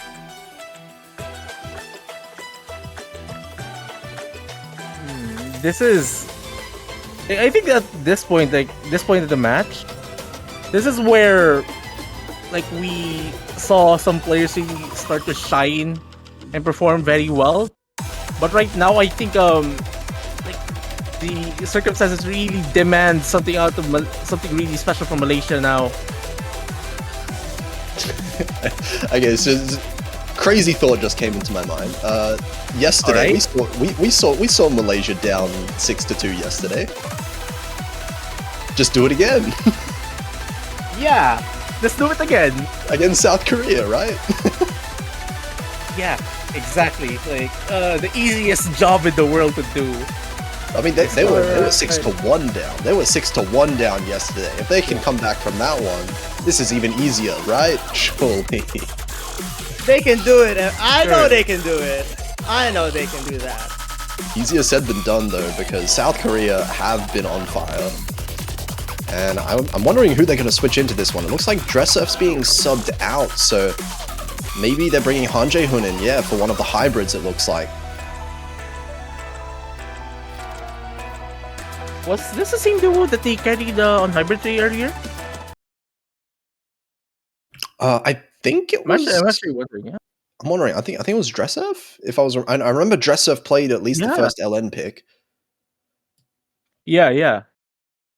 I think But we'll see. South Korea just went for Han Jae-hoon. Like if they went for Han Jae-hoon like right now, I think it might be really for the super dense LN section. Basically like around halfway to, like the final third of the chart. It's most likely that part they're banking on for Han Jae-hoon. Oh, both. that's an early drop from Neo at the very... Yeah. That's not too bad of a drop though, because even though it was a very early drop, not much accuracy was lost. It's still 99.2%. This is 2,000 points. Basically nothing to really panic over for Malaysia early on. It's going to come down to the bigger drops that we're going to see later on in the map. Starting here with the Rise sections.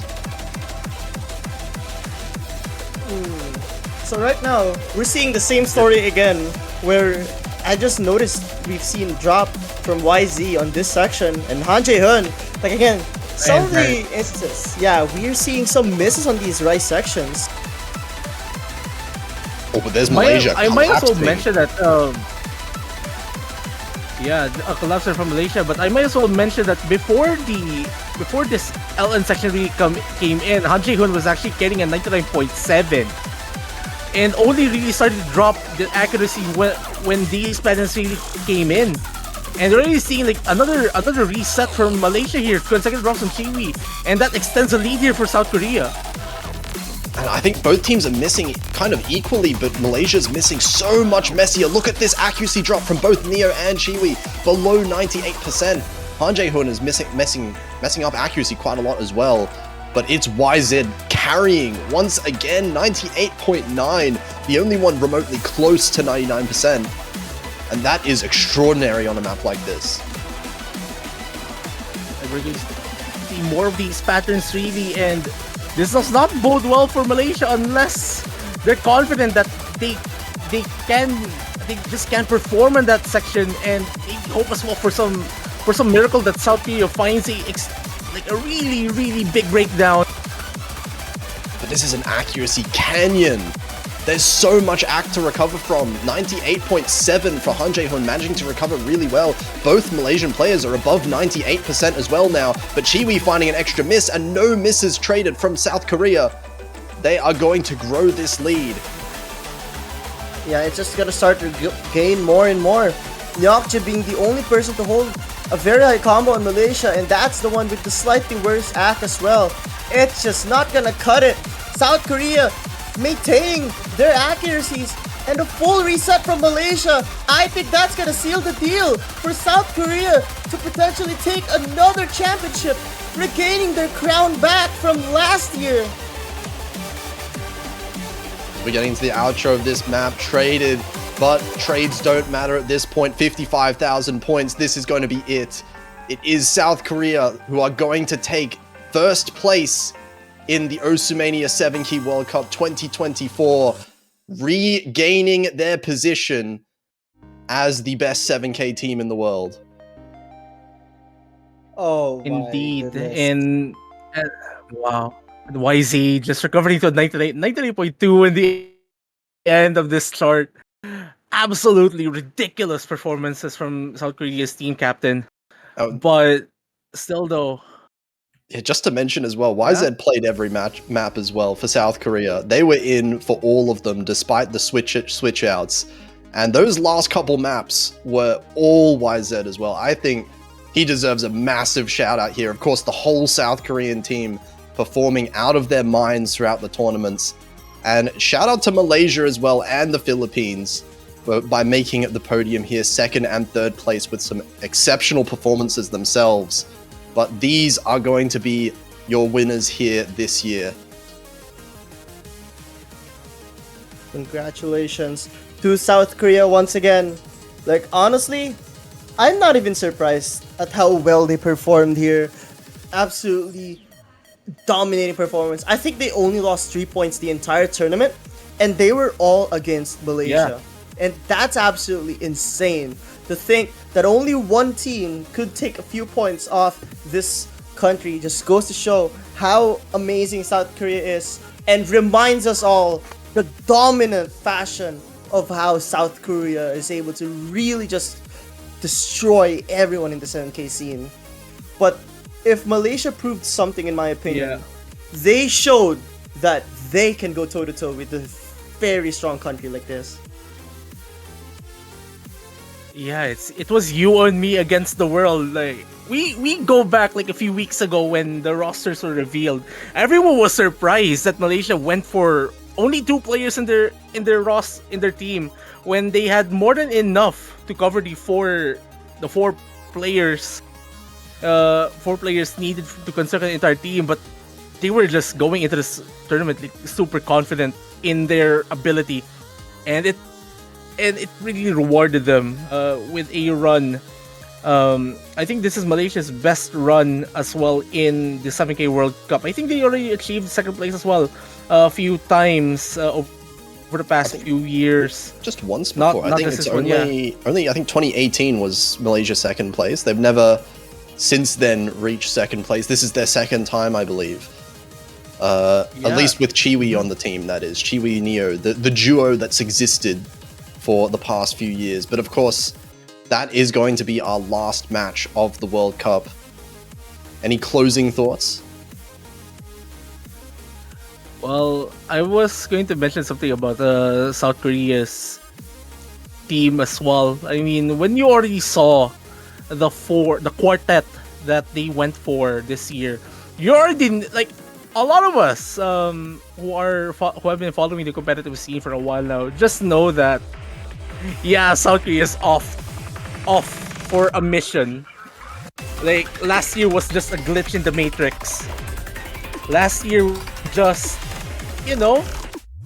like maybe they found a drop in their form and then they went into this year just basically bringing practically an all-star team this World Cup. I think particularly the addition of Han Jae-hoon to South Korea is what really elevated the LN potential as well, because we saw last year LN was the place that Philippines was attacking last year. And of course right now we are going to be getting into a little bit of a showcase between the two finalist teams here on the custom tiebreaker, or the also original tiebreaker. You know, it's just really impressive to see how both teams stack up against each other. And like what Surf said, South Korea was clearly on a mission, and they've shown that today. And in honestly the entire tournament, just reminding us all how good they really are as a 7K nation. Really dominating the entire tournament. And in the way they did it right now, with how much more competition is there, very impressive work.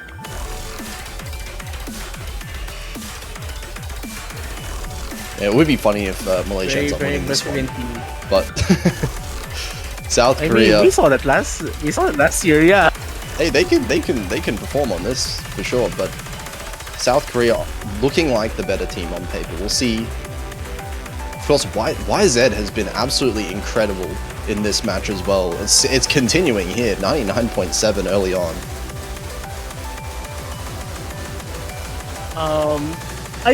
I think someone in the commentary team, like who isn't with us right now, like last night, basically mentioned this.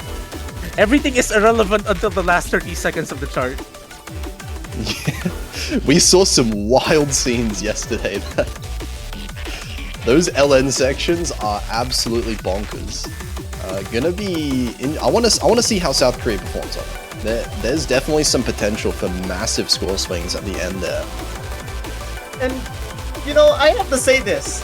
It's honestly surprising to see how close this is right now. 4,000 points? Imagine if this match went to tiebreaker. That would have been insane because of how close it really is. Yeah, absolutely. And every time I see this part, this is not a break section. This is full inverse almost with mini jacks. That's absolutely like evil to be putting this in a slow part of the song. Yeah, and this inverse section does favor Malaysia, you'd think, right? But now, this is a very... I mean, they... What? Wait a second, what's going on? The score is still really close. This is still 5,000 points.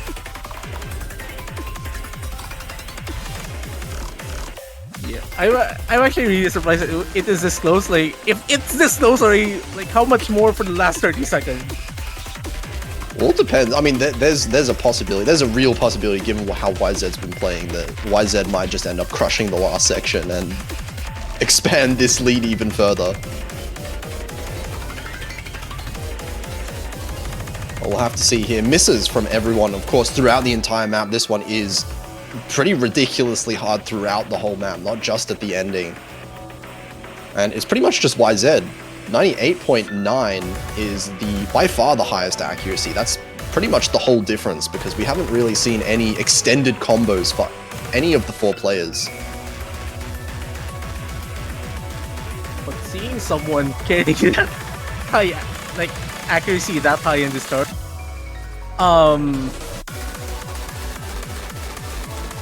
yeah, everyone still holding on to a 98%? Malaysia, I think, is actually outperforming their previous performance by a lot right now. Yeah, well, we'll see if that stays by the ending, of course. That is the section to look out for, but Chiwi struggling with this one.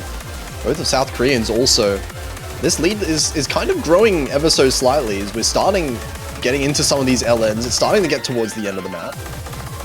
Not quite at that one section just yet, but 40,000 points. It's been quietly growing for South Korea. Yeah, it's a pretty decent cushion going into the section.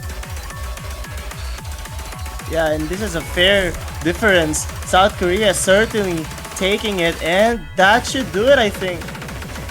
This part, I expect a lot of players to struggle. And oh, what is going on? I think South Korea is the one who's actually missing a lot more slightly. No, but the accuracy, it's YZ. YZ still has a 98. And that is enough to carry this above. Look at Chiwi, unfortunately dropping down to 95%, Neo dropping down to 96. YZ crushing yet another map. Is this a 900k? Wait for it. Oh my no, god, there's really? no, Really? Why? Don't Why would you pause do there. this? Why? Okay, no, it's Okay. not. Oh my goodness. Another shout out to YZ. That's just crazy as well. At we'll call that an honorary 900k. But the ending of the map claiming another set of lives here. Hundreds of misses for everyone except for YZ. And I think that's a very fitting way to end off the tournament as well, given what we've seen in this round. Not to mention that accuracy YZ has also held on is really insane. I just can't wait like how this chart will turn out. Like in the next few months, we're going to see like a lot of nutty scores. I think, especially, and also for the players that we haven't seen perform in this chart that we all know are very capable as well, especially from the other teams as well. Man, like what a World Cup it has been. We've had some incredible matches throughout the entire tournament. A lot of strong teams this time as well. I think not only, second place, but the whole top 3, top 4, top 6 was extremely close. We had a few teams barely make it in to the top 6. A lot of tiebreakers by all the top teams.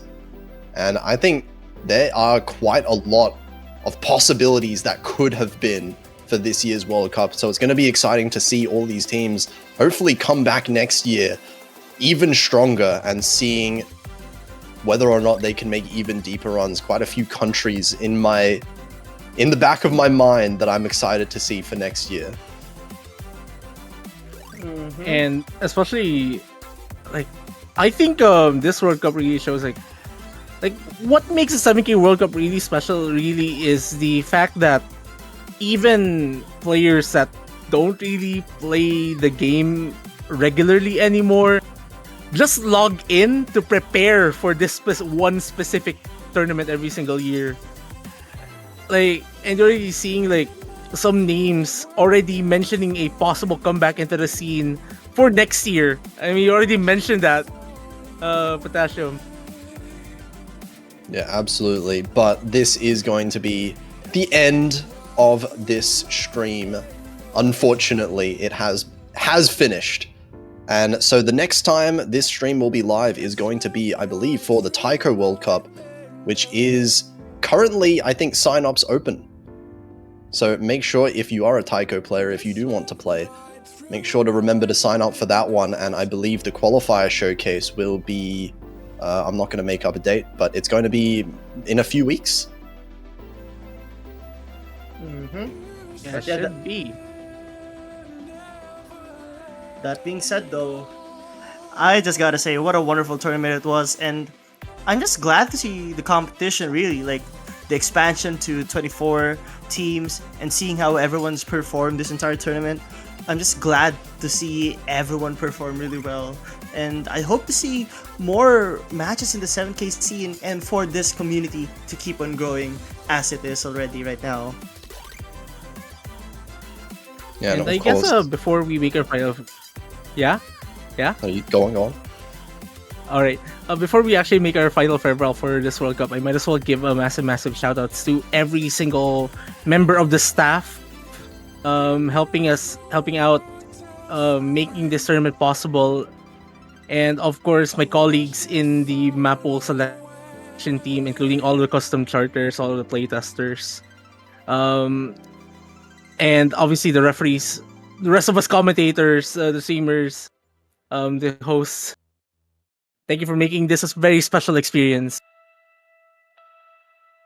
I want to add on to that. 89 out of the 92 maps, I believe, were custom charts as well. So monumental efforts went into creating these map pools this year.